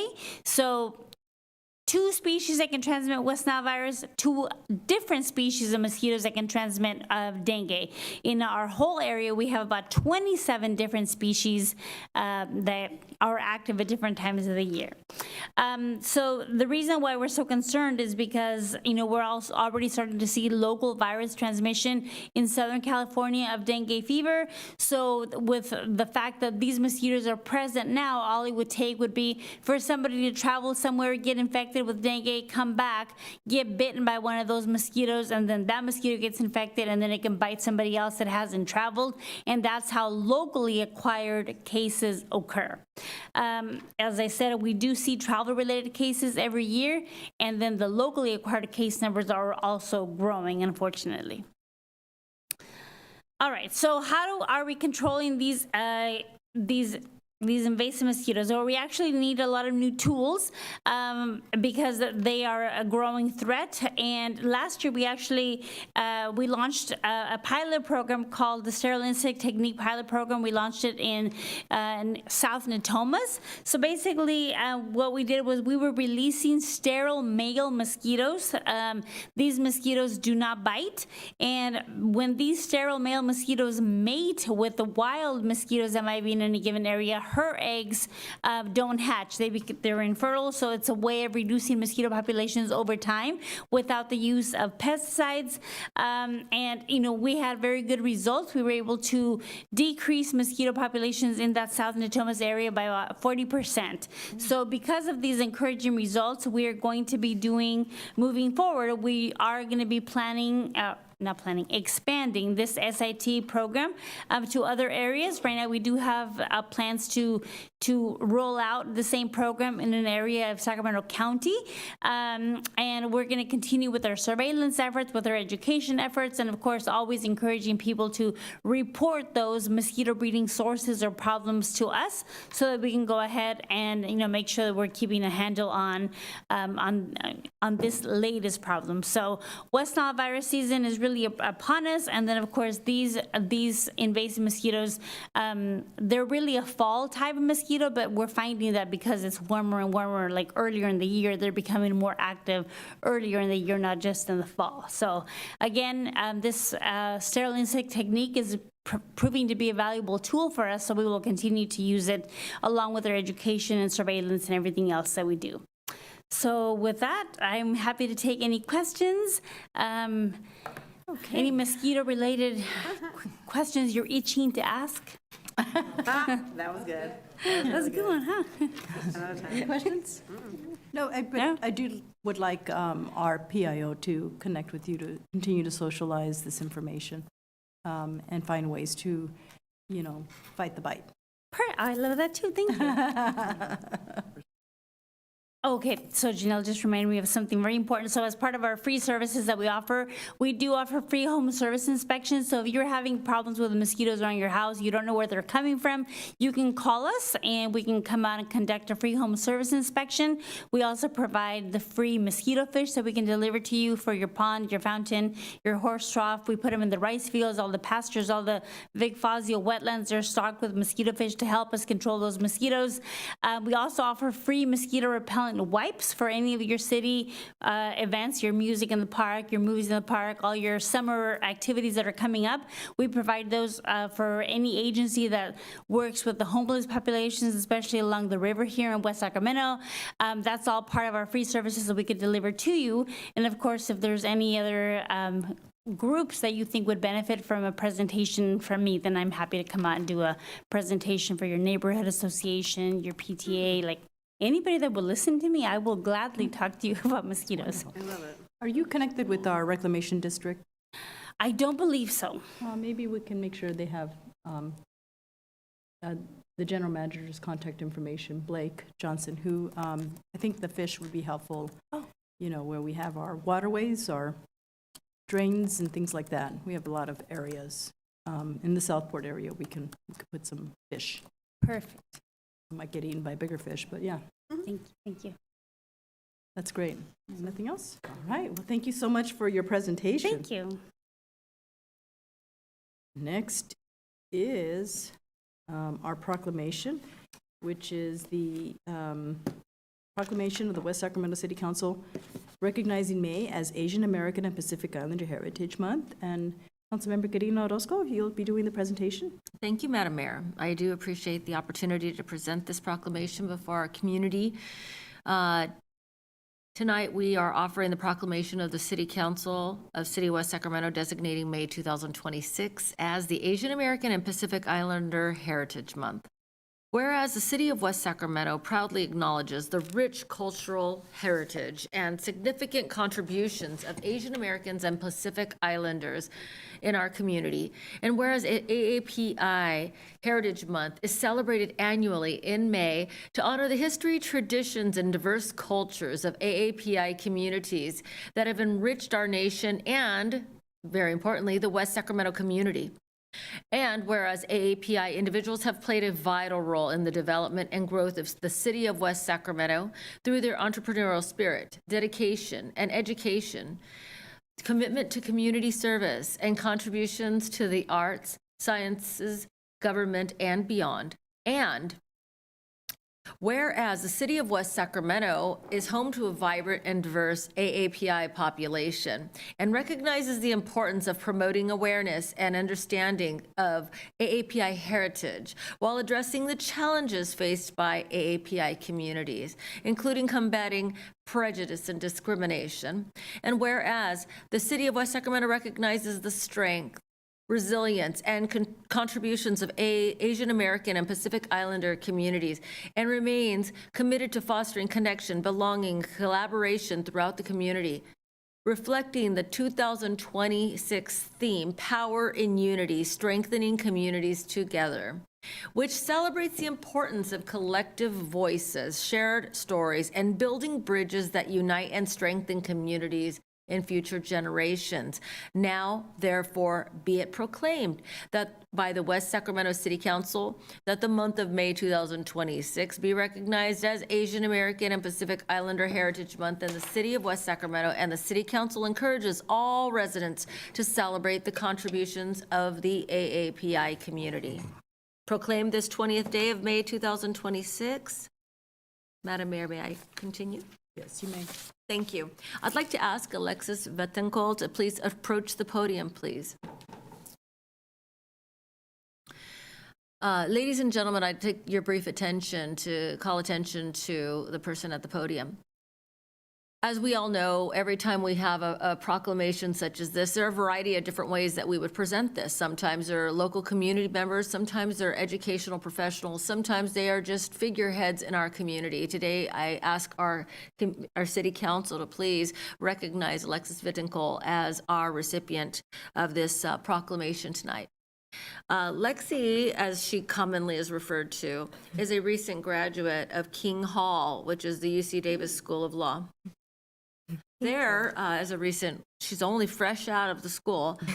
She has several honors and awards, including the CEB Best 1L motion in the class of 2026, the Reynoso Academic Achievement Award, and I'm part of the Cruz Reynoso Law Bar Association, so I will say that she was presented this in June of 2024. She was a finalist in the Spring 2024 Intra-School Negotiations Competition and a finalist in the CAR competition, which is an intra-school mock trial competition. She was on the King Hall negotiation team, Trial Practice Awards Board, Asian American Pacific Law Student Association, the Business Law Journal research editor, the Business Law Society 1L representative, the Filipinx Law Student Association co-chair, and the Journal of International Law and Policy research editor. The reason I bring this up, because normally we don't acknowledge the accomplishments of individuals when we acknowledge it's a AAPI Heritage Month, but you are our ancestors' wildest dreams. And as the sole Asian American Pacific Islander representative on this council, I take great pride in saying that, and not the last, I take pride in saying that when I look at you, I see the future. And tonight we've taken great strides to acknowledge the contributions that we've all made and that children have made as they graduate through the continuum and their journeys toward greatness and to creating such a better place that we now live in our community. Lexi, members of the council, has volunteered at countless events in our community, including helping plant trees along the Sycamore Trail, Orchard Path, as well as other volunteer opportunities and projects in our city. Again, she is somebody who we have absolute, we should take great pride in acknowledging for becoming one of those leaders we all strive to be, even as we occupy places on this dais, what some people would consider to be a great honor. I am honored by your presence here tonight. And in the same tone of the way we've talked about the pathway to service, we sit on this council on the shoulders of greats. We have recognized many AAPI leaders in our community. Most recently, a long-term mayor who is Filipino, and we have had 3 Filipino community servants on this dais over the multiple years of this council being in operation. I thank you so much for your contribution to the AAPI community, and thank you so much for joining us this evening to receive the proclamation. Would you like to give any comments? I just want to say thank you so much for this recognition and for this proclamation. I wouldn't be here today, especially without you, Councilwoman Orozco. You have been such an inspiration throughout my law school journey, and I hope to be the woman and the leader that you are today. Well, I didn't expect that, but thank you so much. Thank you. Thank you. My colleagues say. I'm crying over here. That was so sweet. That was wonderful. So first of all, go Ags. Congratulations. You're a badass. I love these proclamations because we get to honor and recognize a community that's sometimes unseen. And we get to elevate and have a conversation about just how special and important you and your family and everybody in your community is. That makes West Sacramento so wonderful. And so thank you for being here tonight. It's so funny because one of the ways that I think, we share our cultures is through food.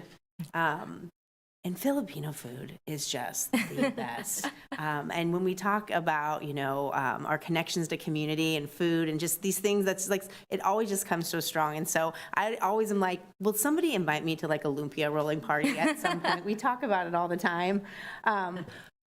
Between my little sister and Councilmember Orozco, who has said, hey, she can also roll a mean lumpia, we should have a lumpia challenge. Yes, and I know that's just one portion of our AAPI community, but it's just, that's the stuff that I think about. I think so wonderful that you share your just soul with us. And so thank you for being here tonight. Congratulations on your success. And, you know, what you said about Karina Orozco, I think that was very special. So thank you for sharing that as well.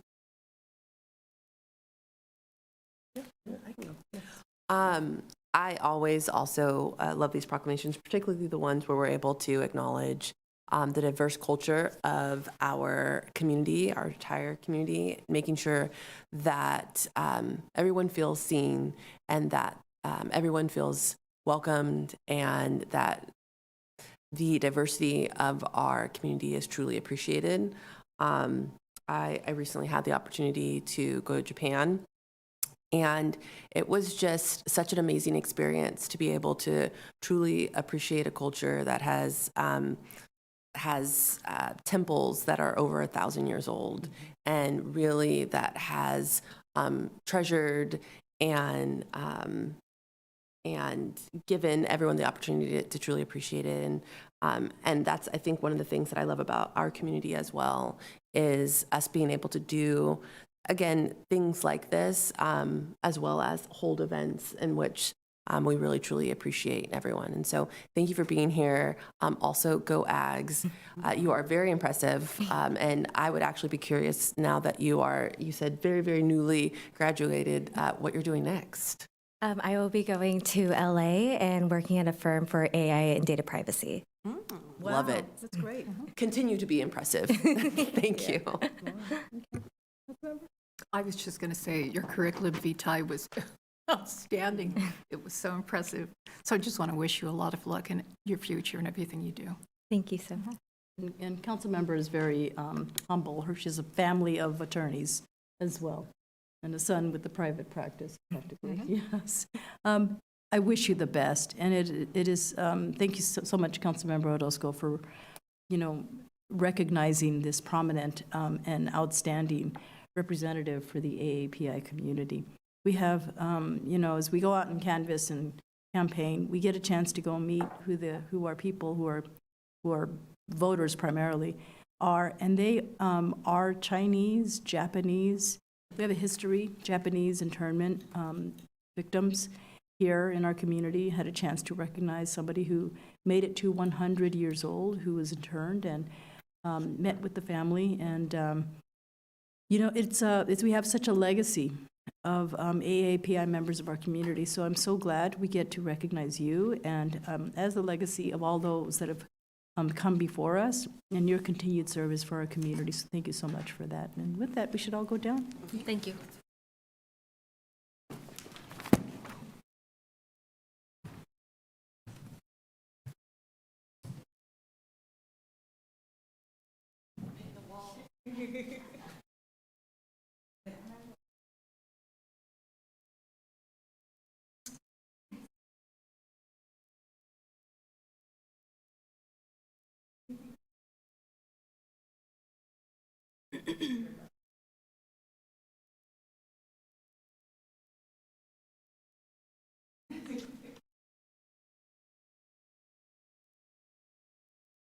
Ready? One.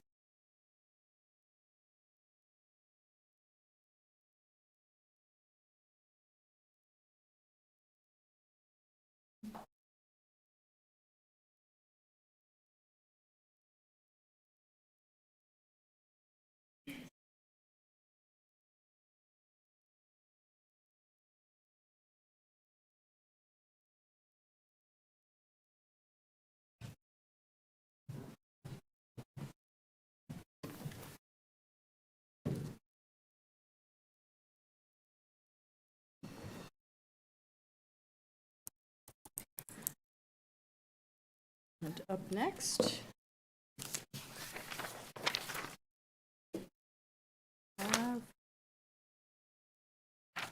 Mental health awareness. mental health awareness. Yes. Continue. Sorry, I'm going to find my spot here. Our proclamation, and Robert, come on up.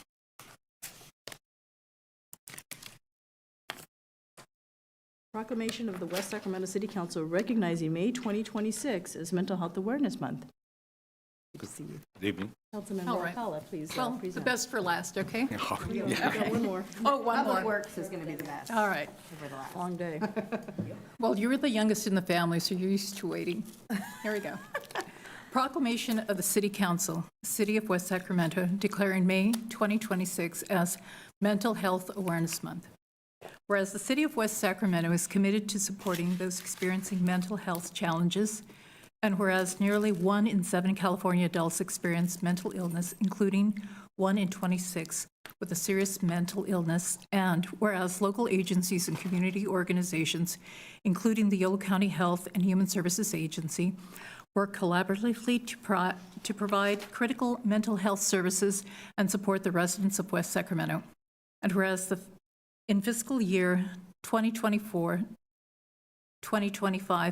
934 West Sacramento residents ages 1 to 96 engaged in mental health services with the Yolo County Health and Human Services Agency, and 21,504 mental health services were provided, demonstrating both the need for and impact of accessible community-based care.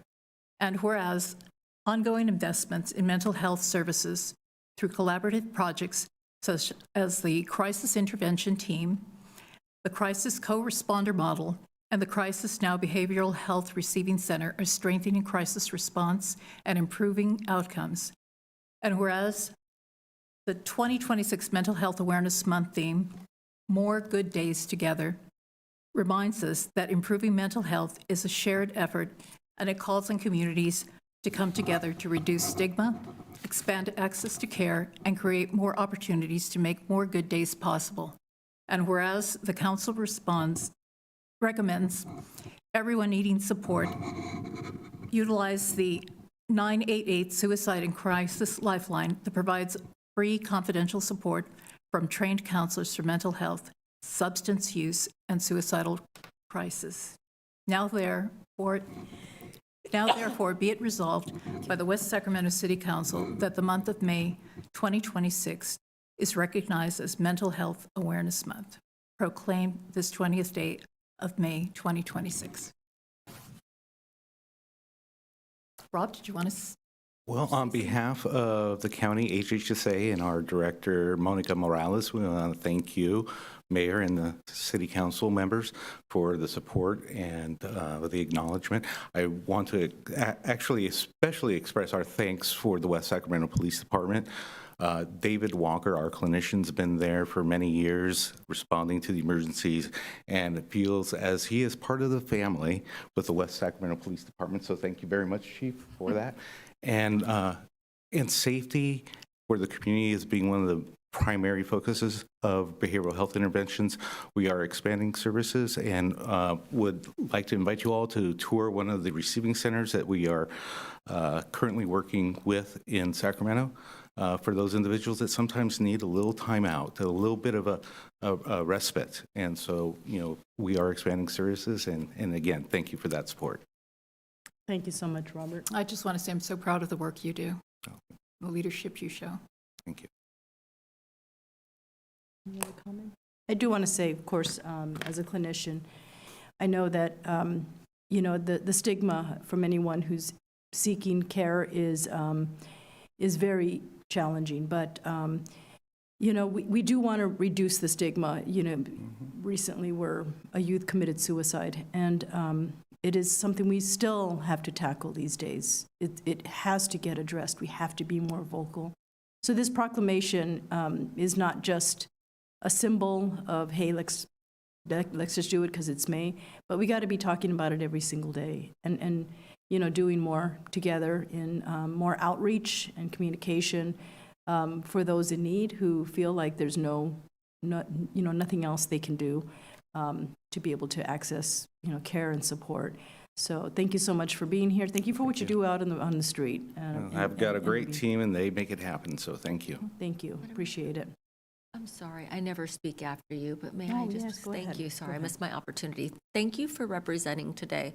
I know my colleague, Chris Ledesma, for many years would be honored to acknowledge this month as Mental Health Awareness Month. I will be remiss if I mention, frankly, it's almost impossible to live in this world the way it is in these days without needing some type of support. And I think it affects every single person in this gallery, every single resident in the city of West Sacramento, if they're old enough to know what a problem is. And in a noisy world that is replete with so many different things trying to attack our attention all at once, it's really, I think, almost impossible to navigate this, this experience without an outlet. And so many of us have been taught that this is a stigmatized thing, that we must have mental health issues if we ask for help. And I think that it's our time to speak directly to that and really normalize the experience. That's why with my team, the focus is to normalize the experience and to equate behavioral health or mental health issues equal to that of a diabetes or something like that. It's an illness that needs to be treated. Absolutely. So thank you, and thank you, Madam Mayor, for allowing me to speak. Of course. May I as well? Yes. Thank you. Robert, thank you for being here. You mentioned 988, the suicide hotline, and I watched a video recently, and it reminded me, so before it was 988, it was a 1-800 number. And in 2018 at the Grammys, Logic, who's a rapper, did a performance, and they called it the Suicide Prevention Anthem. And it was a very powerful performance. And calls to the suicide hotline tripled in the hours following the broadcast. It was all about bringing awareness and sharing that resource. And thank you for what you said about mental health is just like physical health. It's something that we need to check in with our doctors on. It's conversations we need to have with our family. And so thank you for the work that you do. Thank you for your connection to the community. This is such a powerful thing that impacts every single one of us. Well, thank you. And thank you to my staff and to, again, West Sacramento Police Department. Thank you. All right. Take it down with the photo. Want to come on up? Oh, yes, you do get your photo.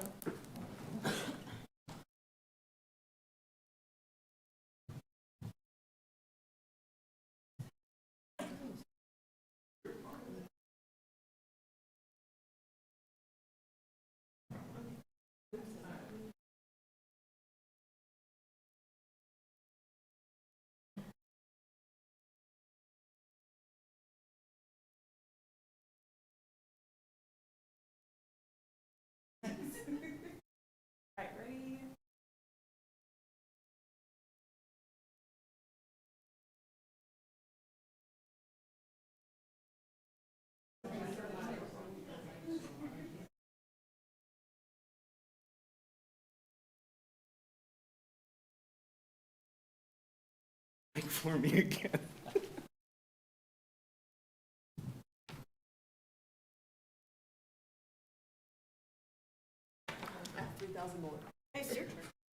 All right. Okay, let me see who's coming up. Are you going to read it, or can we just jump into it? Hold on, let me read. Let me see who's coming up, though. Rebecca Scott. Lorraine and Rebecca Scott. Okay, great. Next is our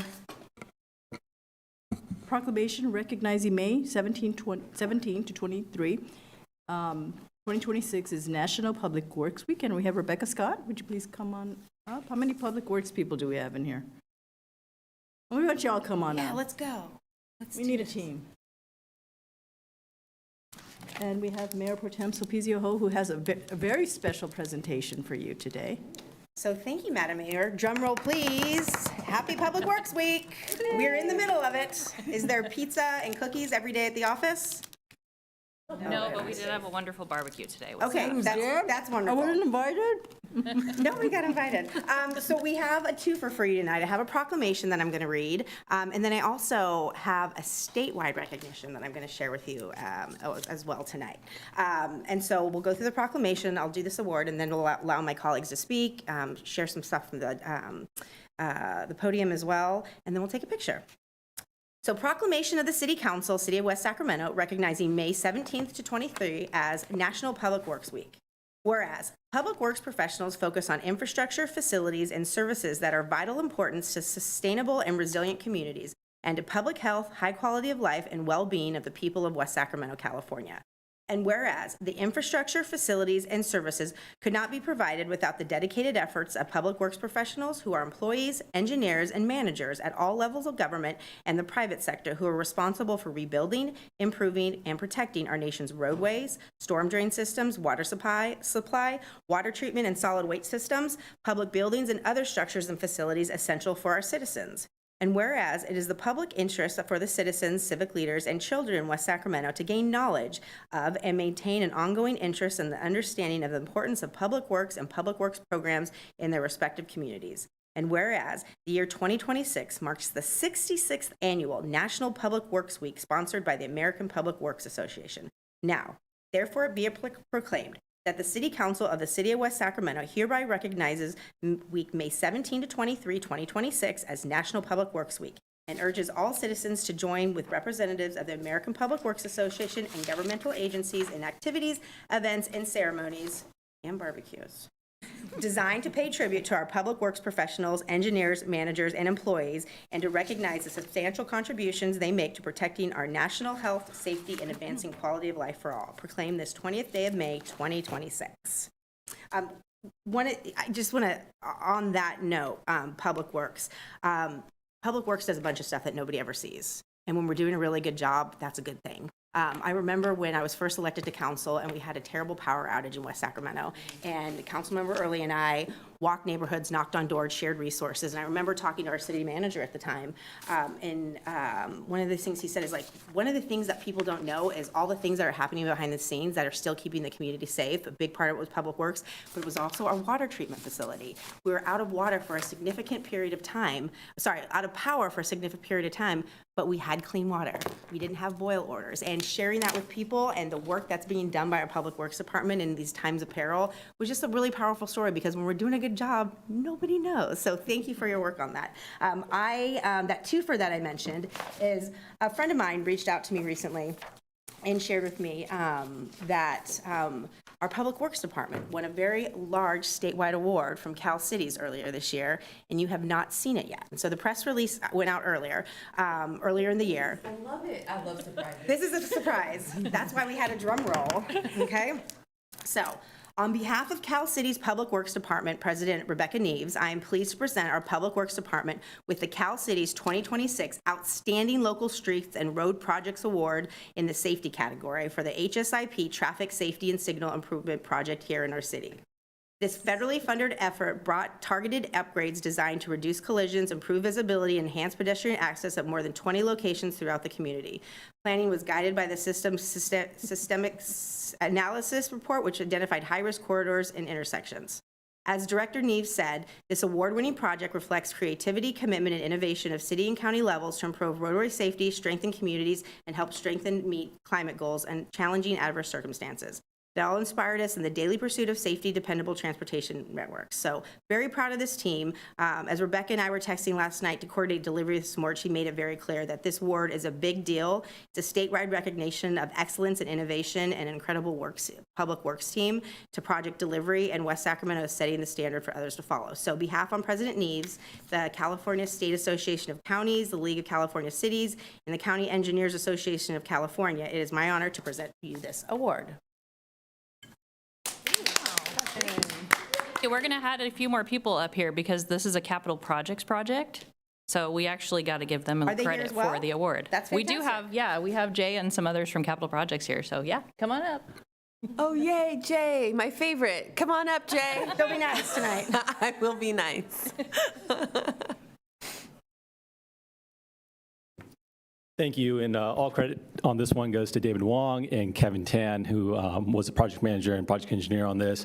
This is all along Jefferson Boulevard, so those intersection changes that were there and throughout the city on Sacramento Avenue.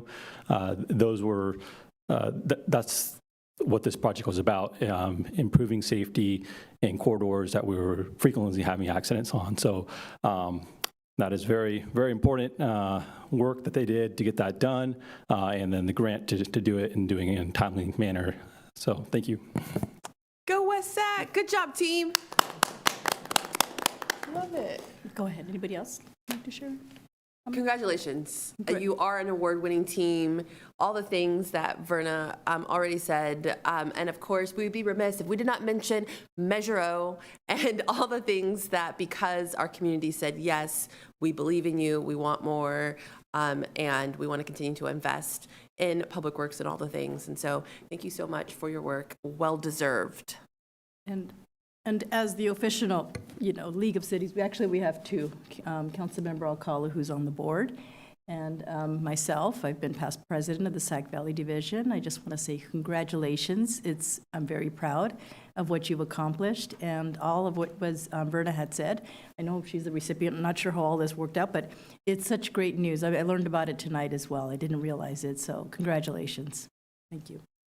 And ready to go down for the photo? Yeah. Okay. Do it.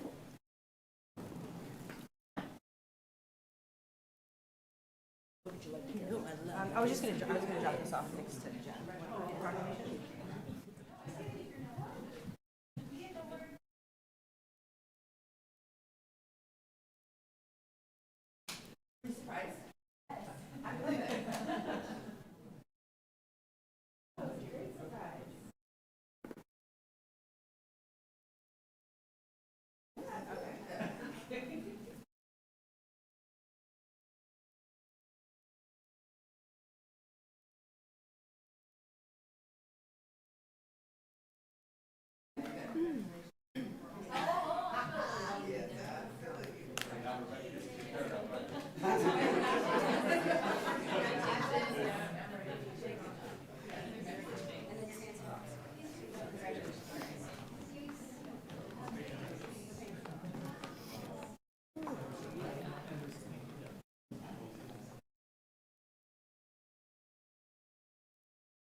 That was yesterday coordination.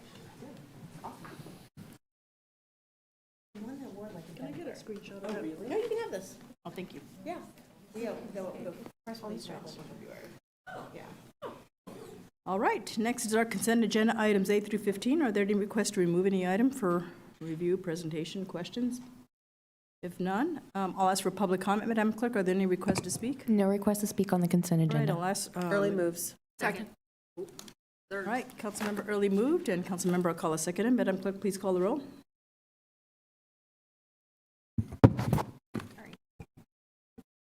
Councilmember Orozco? Aye. Councilmember Alcala? Aye. Councilmember Early? Aye. Mayor Pro Tem Sulpicio Hull? Aye. Mayor Guerrero? Aye, thank you so much. Next is item, I believe it's, let's see, where are we? 18, we have a different number now. 16, under our regular agenda, consideration of Resolution 26-32 and City Council policy. Technically 17. The new agenda is 17. Oh, the new agenda 17, I'm going by my binder. Yeah.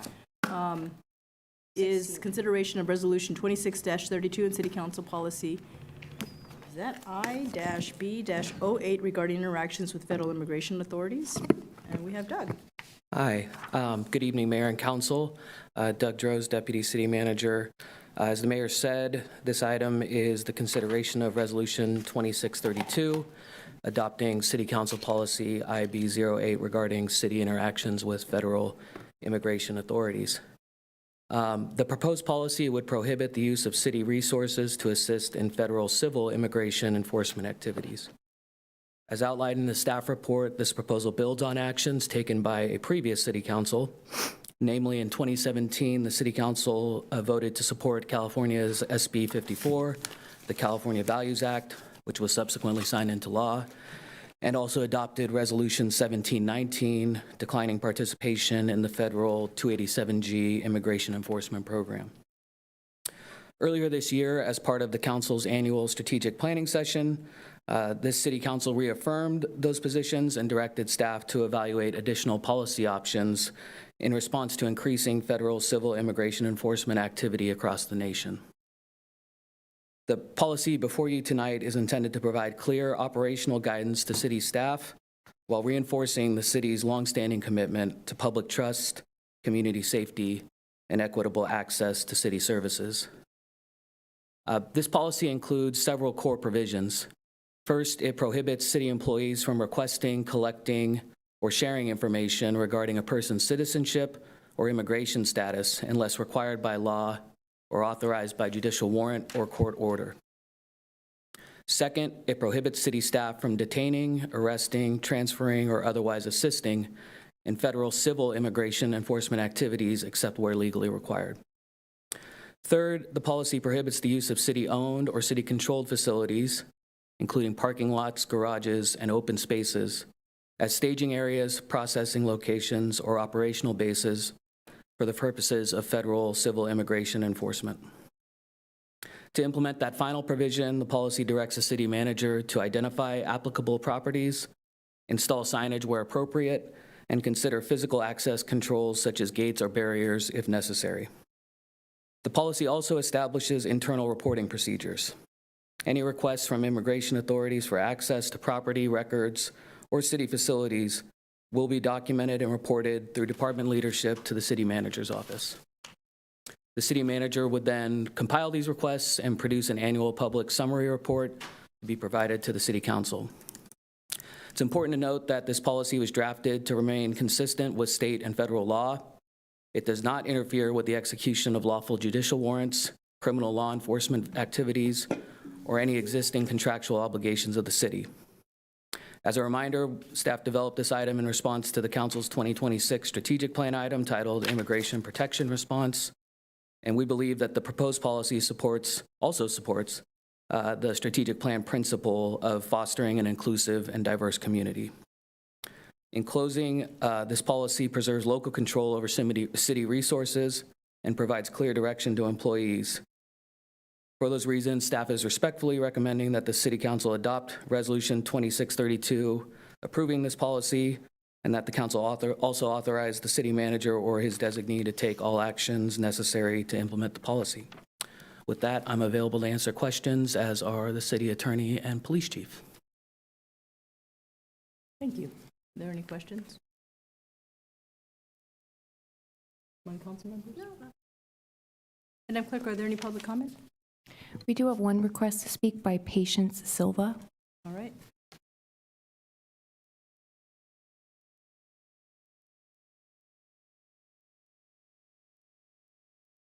Hello, City Council ladies.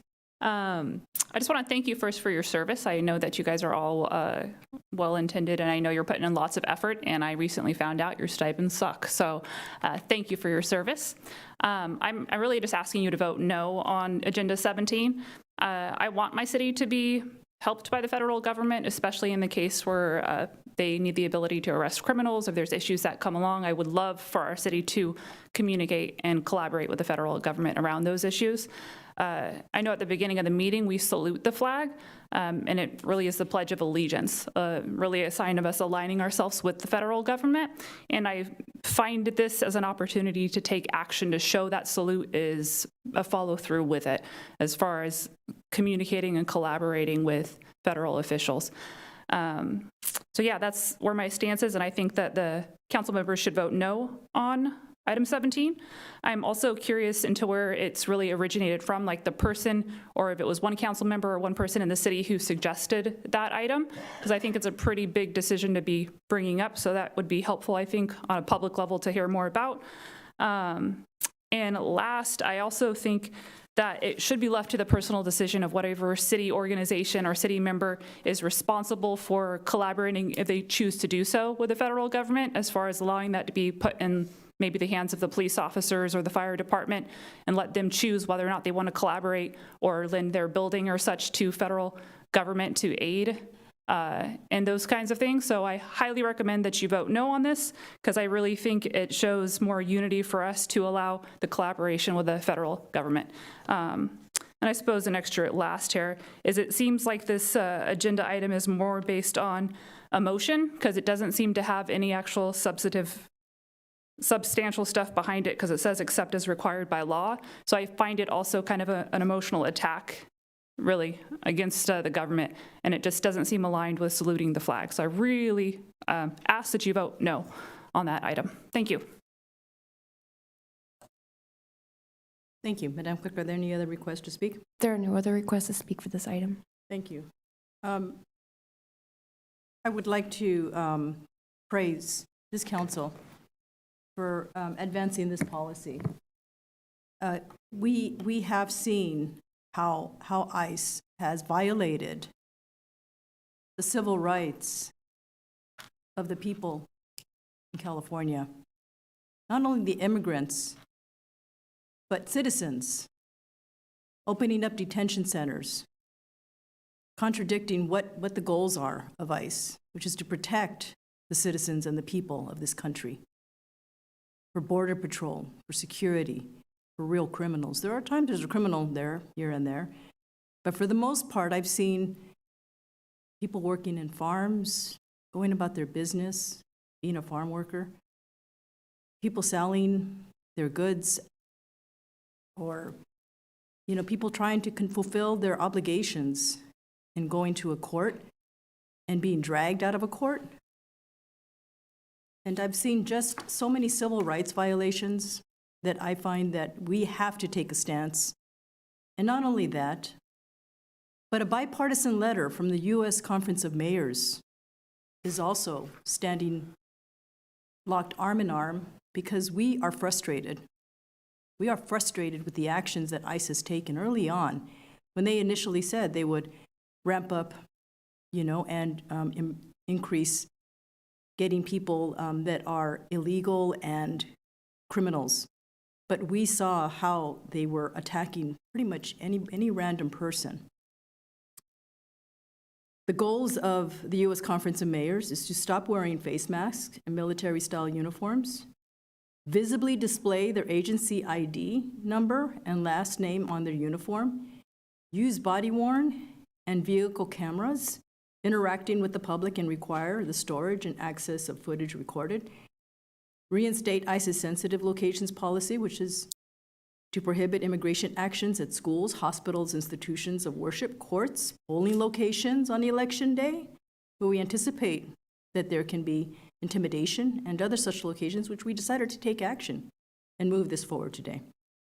To stop conducting stops, questioning and searching based on the individual's presence of certain locations, their job, their spoken language and accent, or their race and ethnicity, and to have a judicial warrant before entering publicly owned facilities or private property to pursue individuals, thus helping to end indiscriminate arrest. What we do, as mayors, do not want is to continue to fund ICE because of these past civil rights violations. We want an orderly process reinstated. We want to reinstate the public's trust. I don't know if we could ever do that with ICE. I don't think it's ever possible. I don't consider them law enforcement. And that's what I have to say about that. There was, at one point, a law enforcement agency, but I just don't see that anymore. I, along with many people in this country, have seen ICE mistreat people, kill people, and pretty much say that they are terrorists if they stand in the way. That's not what ICE is for. And so I fully support what's before us today. And if my colleagues have anything else to say? Yes. Let me go. Okay. This was, as we heard during the staff presentation and report, this was something that was brought up during our strategic planning meeting by all of us in response to what we were seeing in the community. So to be very, very clear, all of us are supporting this. We are united in this, and I don't think there's anything more American than what we are doing right now, which is making sure that every single resident in West Sacramento feels protected, and we are doing what we can to support that. We want to do that lawfully, and we want to make sure that public safety is being upheld to the fullest. And I think that's exactly what we're doing here.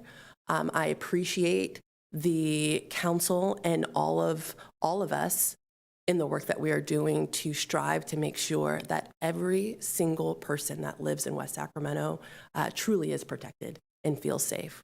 We do that in our investments in our public safety, which we heard earlier. We do that in this vote that we are taking today to ensure that we are doing everything we can.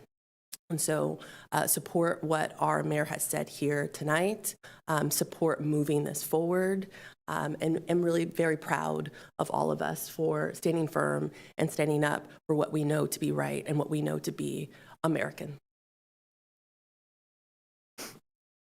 Councilmember? Yeah. I don't know if you nodded and. No, I'm here. Okay. I'll just say, couldn't have said it better, Madam Mayor and Dr. Early. Thank you for your words. I'm proud of this council. I am proud of the dynamic discussion that we had at strategic planning and staff working with us on this. You know, I've received quite a few emails about ICE in West Sacramento, and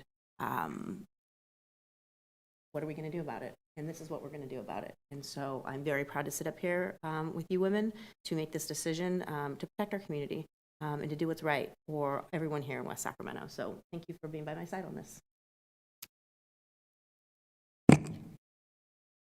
All right, Councilmember, did you want to say anything? I'm just ready to move this. You moved it? Yeah, move it. All right. You moved it? So moving it, yeah. Second. All right. Councilmember Alcala moved and Councilmember Orozco seconded. Please call the roll. Madam Clerk? Councilmember Orozco? Aye. Councilmember Alcala? Aye. Councilmember Early? Aye. Mayor Pro Tem Sulpicio Hall? Aye. Mayor Guerrero? Aye. Next, under General Administration Function Part 2, our council assignment reports. Anybody have any reports to share? I have a couple, so sure. You go first. I got it. Sure. Let me get everything together. Okay, all right, I got you. Let's see. So we had, it was a very busy council week for me. Monday, I had YTD. So that's Yolo Transportation District. And we had an opportunity to review the first draft of YTD's budget. And there were some concerns expressed by both myself as well as my colleagues regarding some what was considered one-time cuts, but potential cuts to LTF dollars that come to our various jurisdictions, including West Sacramento. It would have resulted in a deficit of $312,000 for West Sacramento's portion of that cut alone, which funds VIA, just to be very clear. And this is a conversation that we, I think, continue to have on this council. I was very vocal about not being able to support a budget that would have those kinds of cuts across our jurisdictions, but particularly for our own transportation, which would result in cuts to our services on the VIA side, which again, on the Yolo Transportation District side, and we've talked about this, relies on our microtransit for areas that they don't hit on the fixed transit routes. And so think back to that short-range transit plan. They came and reviewed and they said, well, we worked with what you had was coverage in VIA, and because of that, we are going to reroute our fixed route system, right? Which makes sense. However, if you then cut dollars that come to us that we then fund VIA with, in essence, you're cutting our transportation. And so push back on that. Very hopeful that the budget that we will see come back to us in June will not have those levels of cuts because Roberta will be very upset with me if I don't. No, but in reality, I just don't think that's something that West Sacramento can handle. So that was a very good discussion this past Monday. Then we had CARTA, which was today, that is the Capital Area Region Tolling Authority, earlier today, or maybe yesterday. My days have started to blend together, in which we announced our new executive director, which is Kathleen, who actually comes from SACOG. So she will be the new executive director of the Capital Area Region Tolling Authority. We are very excited and very proud of that. And then we also reviewed the very first draft budget of the Capital Area Regional Tolling Authority and had really interesting discussions about the I-5 expansion. We've talked a lot about the I-80 expansion, but next up, as we continue to do our tolling authority, actually is the I-5 project. And so we had discussions around that as well. Mayor Pro Tem? Yes, thank you, Madam Mayor. Let's start with the May 7th Commission to End Homelessness. The annual point-in-time count was released. And so I think there's been a handful of articles. The point-in-time count gives us a one-night snapshot of homelessness across Yolo County and helps guide future funding, outreach, shelter, and housing strategies. This year, the countywide count identified 912 individuals experiencing homelessness, a slight decrease from 942 in 2024.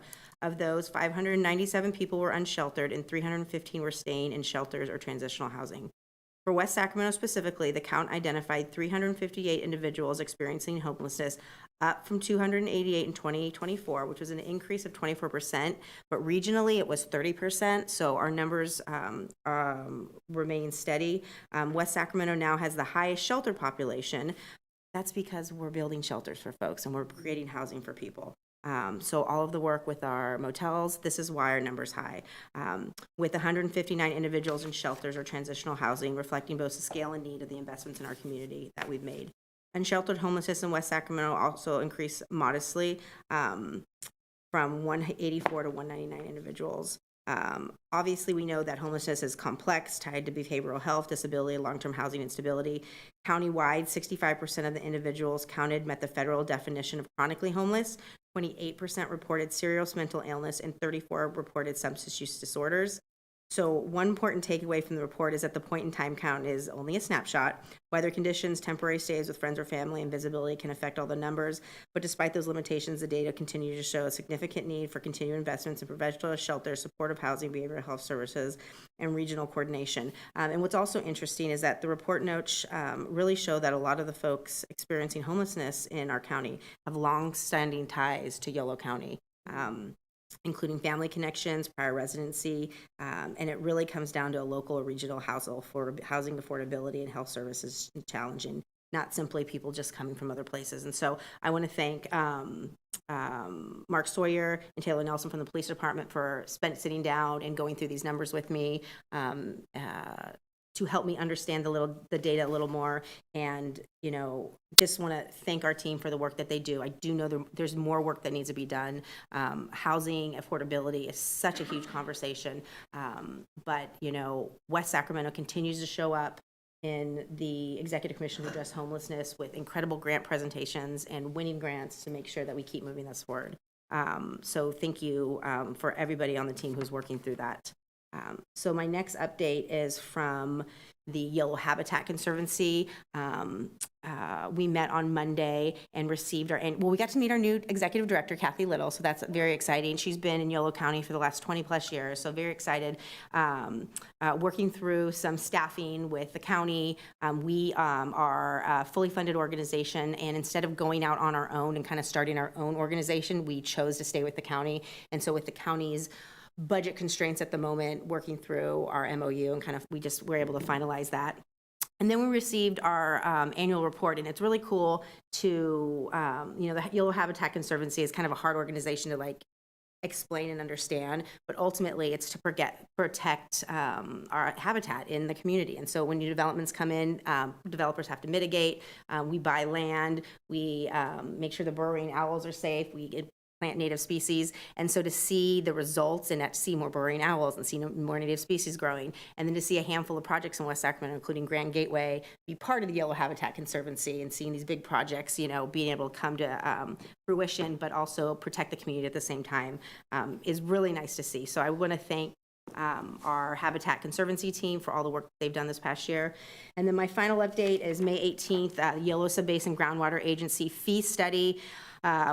The YSGA was created under the State Sustainable Groundwater Management Act to oversee and protect groundwater resources across the region. So up until now, the agency has largely been funded through grants and member agency contributions, but the state now requires these agencies to become self-funded moving forward. So the last year, YSGA has been working through a public fee study process with extensive community outreach throughout Yolo County, including workshops in Clarksburg, Woodland, Winters, Esparto, Dunnigan, and virtual meetings as well.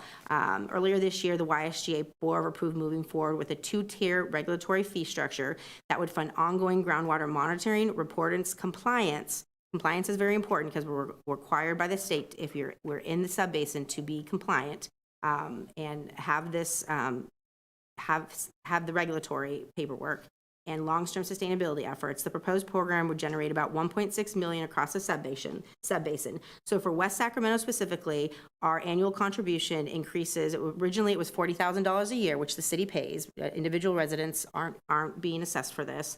And it goes to about $48,000 under the new structure. Overall, the intent is to maintain local control of groundwater management, stay compliant with state law, and ensure long-term water reliability for the region. And everybody knows how important water is. And so just want to, these studies are very arduous processes. And so the YSGA team did an incredible job, and it was nice to be, as a board, be able to move this across the finish line on Monday. There's my updates. Any other updates? Councilmember Alcala? I was just going to say, Mayor, we have a WSAFCA meeting tomorrow, and then there's a budget meeting for the Yolo Solano Air Quality Management District. I serve on the Budget Committee on Friday. I also wanted to mention that a lot of folks reach out to me. They're not the kind of folks that will come to a city council meeting, but they have a lot of concerns. And I want to thank you also because I mentioned these things to you and to our city manager too. And I think that it's really important that these individuals know that they can reach out to their council members. I think that's the most important thing. So I just wanted to say that I think all of the council here is very open to meeting with constituents. I know it's hard to sometimes make these meetings, but I think it's one of the good things that we do here in West Sac. Thank you. Any other updates? No? Okay. So earlier today, the Yolo County Animal JPA met, and they reviewed what the what is currently happening in their animal services, and we rank pretty much comparable to Woodland in how many animals are being picked up and how many are rescued, and we find that the highest concentration is in the northern part, pretty much more like along West Capitol Avenue, and I'm curious to learn more about why that's the case and what we can do as a city, and it may be that we can do more sterilization of maybe cats, so to do more outreach for that, and if there's anything we could do to provide support for those with pets, but I just still don't have enough information. What we are trying to determine is whether or not we want to establish a JPA for operations, and we have yet to receive a presentation. I learned that we have not. Every other city has, and we're still waiting. I was unable to express what my council's feedback was at the meeting today. So we're going to try to actively pursue getting that presentation done because they're moving forward with the conversation, costs, things like that. So I don't want us to be left out. And last week, I joined the U.S. mayors and CEOs on housing. It's a bipartisan group of mayors and CEOs in Washington, D.C. Manette does a really good job of providing a lot of meetings with congressional members and including the White House. I felt like we were able to articulate what our priorities are. There are two legislative proposals, the Senate's 21st Century Road to Housing Act and the House's Housing for the 21st Century Act, which would streamline federal reviews for housing development and reform housing programs and incentivize new construction. These bills would help increase the nation's housing supply, reduce regulatory barriers to construction, and provide greater flexibility within critical funding programs like HOME, CDBG, and establish new grant programs that would support state and local housing development funds. So the expansion of what we can do with CDBG, I think everybody's really excited. And the opportunity to use a new funding stream, which is for innovation. I think a city like ours would benefit from that. So we are hoping that we see this, I think this historic legislation be finalized. It's been over 20 years that something like this has happened. I think somebody asked me, how come you think Congress has anything to do with housing? I'm like, because they can never come to an agreement. It takes about 20-something years for that to happen. It's their responsibility. And finally, we have two bipartisan bills, and we have a president who's willing to sign something. I think the president has made his demands known, and that was integrated probably the night before we arrived. So there were mock-ups to the legislation. to encourage the president's signature. We anticipate, given the timeline for congressional action for this to be finalized in 3 weeks, we are still keeping our fingers crossed, optimistic that anything can happen. The other action we were asking is to increase and maintain funding for critical housing, homelessness, and community development programs in the appropriations bill. As you heard, there were programs like CDBG, homeless assistance programs, housing vouchers, and pro-housing grants that are vital to us, and they were proposed for cuts. So we did hear some positive feedback that they would restore it. It took Congress last year to restore that, and they're going to restore it again this year, though. That was the positive feedback. I think they really understand from the mayors how important this is, and we also put our resources and support on the table to do anything else that we need to do to take action. I just want to give a big shout out to Manat, because they do allow for mayors to be front and center and organize these meetings. They do this every year, but I felt like the impact we had this year, and also that open access to members in the White House administration was pretty important. I think that was very helpful. So with that, go next to council calendar. Yeah, just a reminder that tomorrow is the State of the City at 11 a.m. in the Galleria downstairs. And then we do have a city manager report, and as it pertains to one of the departments that Ariana oversees, she's going to give that report. Good evening. I wanted to share some news with the council. Some bittersweet news. Happy for her, sad for us. Our community development director, Andrea Aus, has put in her resignation and will be here through the end of the month. And so since this is her last meeting, I wanted to acknowledge her and recognize her and her hard work that she's done with the department. And I think it's almost 5 years, if I was doing the math right. Yeah, almost 5 years that she's been with us. And so wanted to acknowledge her and give her recognition. And also we happen to have Desmond Corley, who's our current development, I don't want to get it right, services manager, who's going to be taking over as interim director, along with Tristan Osborne, our planning manager, in the meantime as we recruit for a replacement. So if you are not familiar with Desmond, you probably should be already. He's been doing a great job. He has accepted taking the role as an interim, half interim, and working through the transition, but wanted to inform the mayor and council tonight.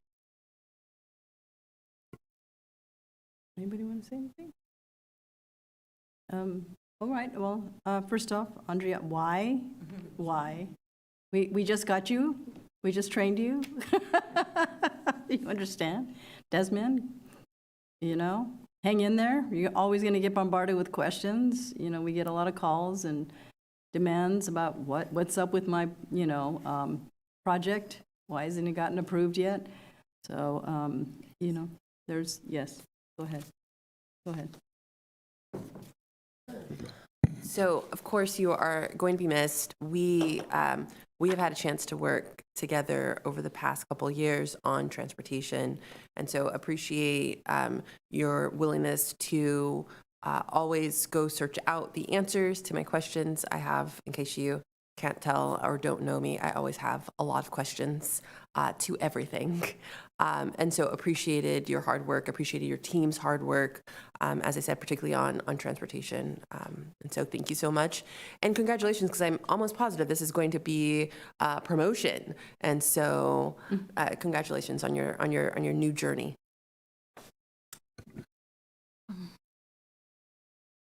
I think that I think this is a tremendous surprise, but at the same time, I understand that all journeys, necessarily come to an end, regardless of whether or not it's sooner or later we all have to move on to other things that bring us joy and that fulfill our purpose. I've had extraordinary conversations with you over the last several years. I've been grateful for the opportunity to work with you, to learn from you.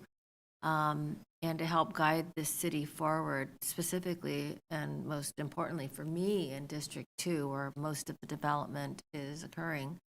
Andrea, you've always been just a quick call and a very responsive call away from all of the answers that I seek, and you will be extraordinarily missed. I wish you the best as you navigate new terrain, and just know that West Sacramento was a greater place with you calling it home.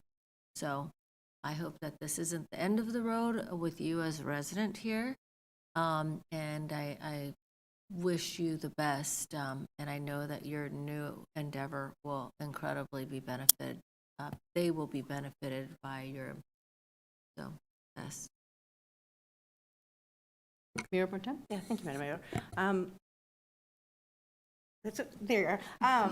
Thank you for your service to the city. I know, working in your department is not easy. And, like city council, we don't get calls being told we're doing a good job. I always come to you when it's like, hey, we've got something stuck, or let's have a conversation about this project. And I just appreciate you always trying to work things through with me. And like one of my favorite memories of you is when we were talking about, we were at the council meeting, you were at the podium, and we talked about a culture of yes. And I appreciate you making sure that happens in our city. And so thank you for that. I hope we get to keep you as a resident in District 4. Thank you for your service to the community, and wish you well in whatever's next for you. Councilmember? I want to wish you the best, a lot of happiness, and I hope that you get to work with great people like you have in this city. Well, all I can say is you've been through a really impactful change during your time here. I think you've done a lot. I can think of the cannabis license, spending a lot of hours on that. Very, very insightful, and I appreciated the time we had to hammer out the pros and cons and the benefit of the city. And I think I appreciate that you always watched out for the city and the benefit of, just to make sure the city was in the best position moving forward. So your honesty and your knowledge and just full integrity in the work you do, and I wish you the best and whatever. I look forward to seeing more adventures. I see you continue to move up. I was a little nervous when I saw that they appointed you to something. I'm like, she's going to leave us.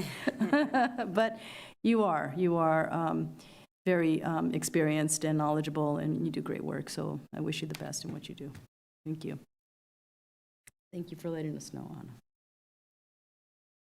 All right. Anything else? All right. City Attorney report. I have no report tonight. Staff direction from City Council members? No, I do have an acknowledgement though, Madam Mayor, if Yes. it's okay. We did receive these handy dandy West Sac local guide. It was something that our That's right. council discussed at the retreat in February. For the folks that are watching, all three of you, this is an eat and drink like a local guide. Please share it far and wide to all of your friends that are coming to A's games and River Cats games, and or just enjoying the amenities that our mighty little city have to offer. They include restaurants, where to play, where to stay, and eat and drink like a local. So these local guide, honestly, it answers my prayers. I feel like this is exactly what we were looking for, and I'm so grateful that it's in a pocket-size guide. So kudos to staff. Yeah, it looks great. Thank you so much. This is great. Appreciate it. And yes, given the recent departure of Deputy Chief, as far as staff direction, I would like to, work with the chief on what exactly happened there and how to increase communication. I received an email late in the afternoon. I'm not sure if that's the best way to be informed, but I would like improved communication on that moving forward. Future agenda item request by council?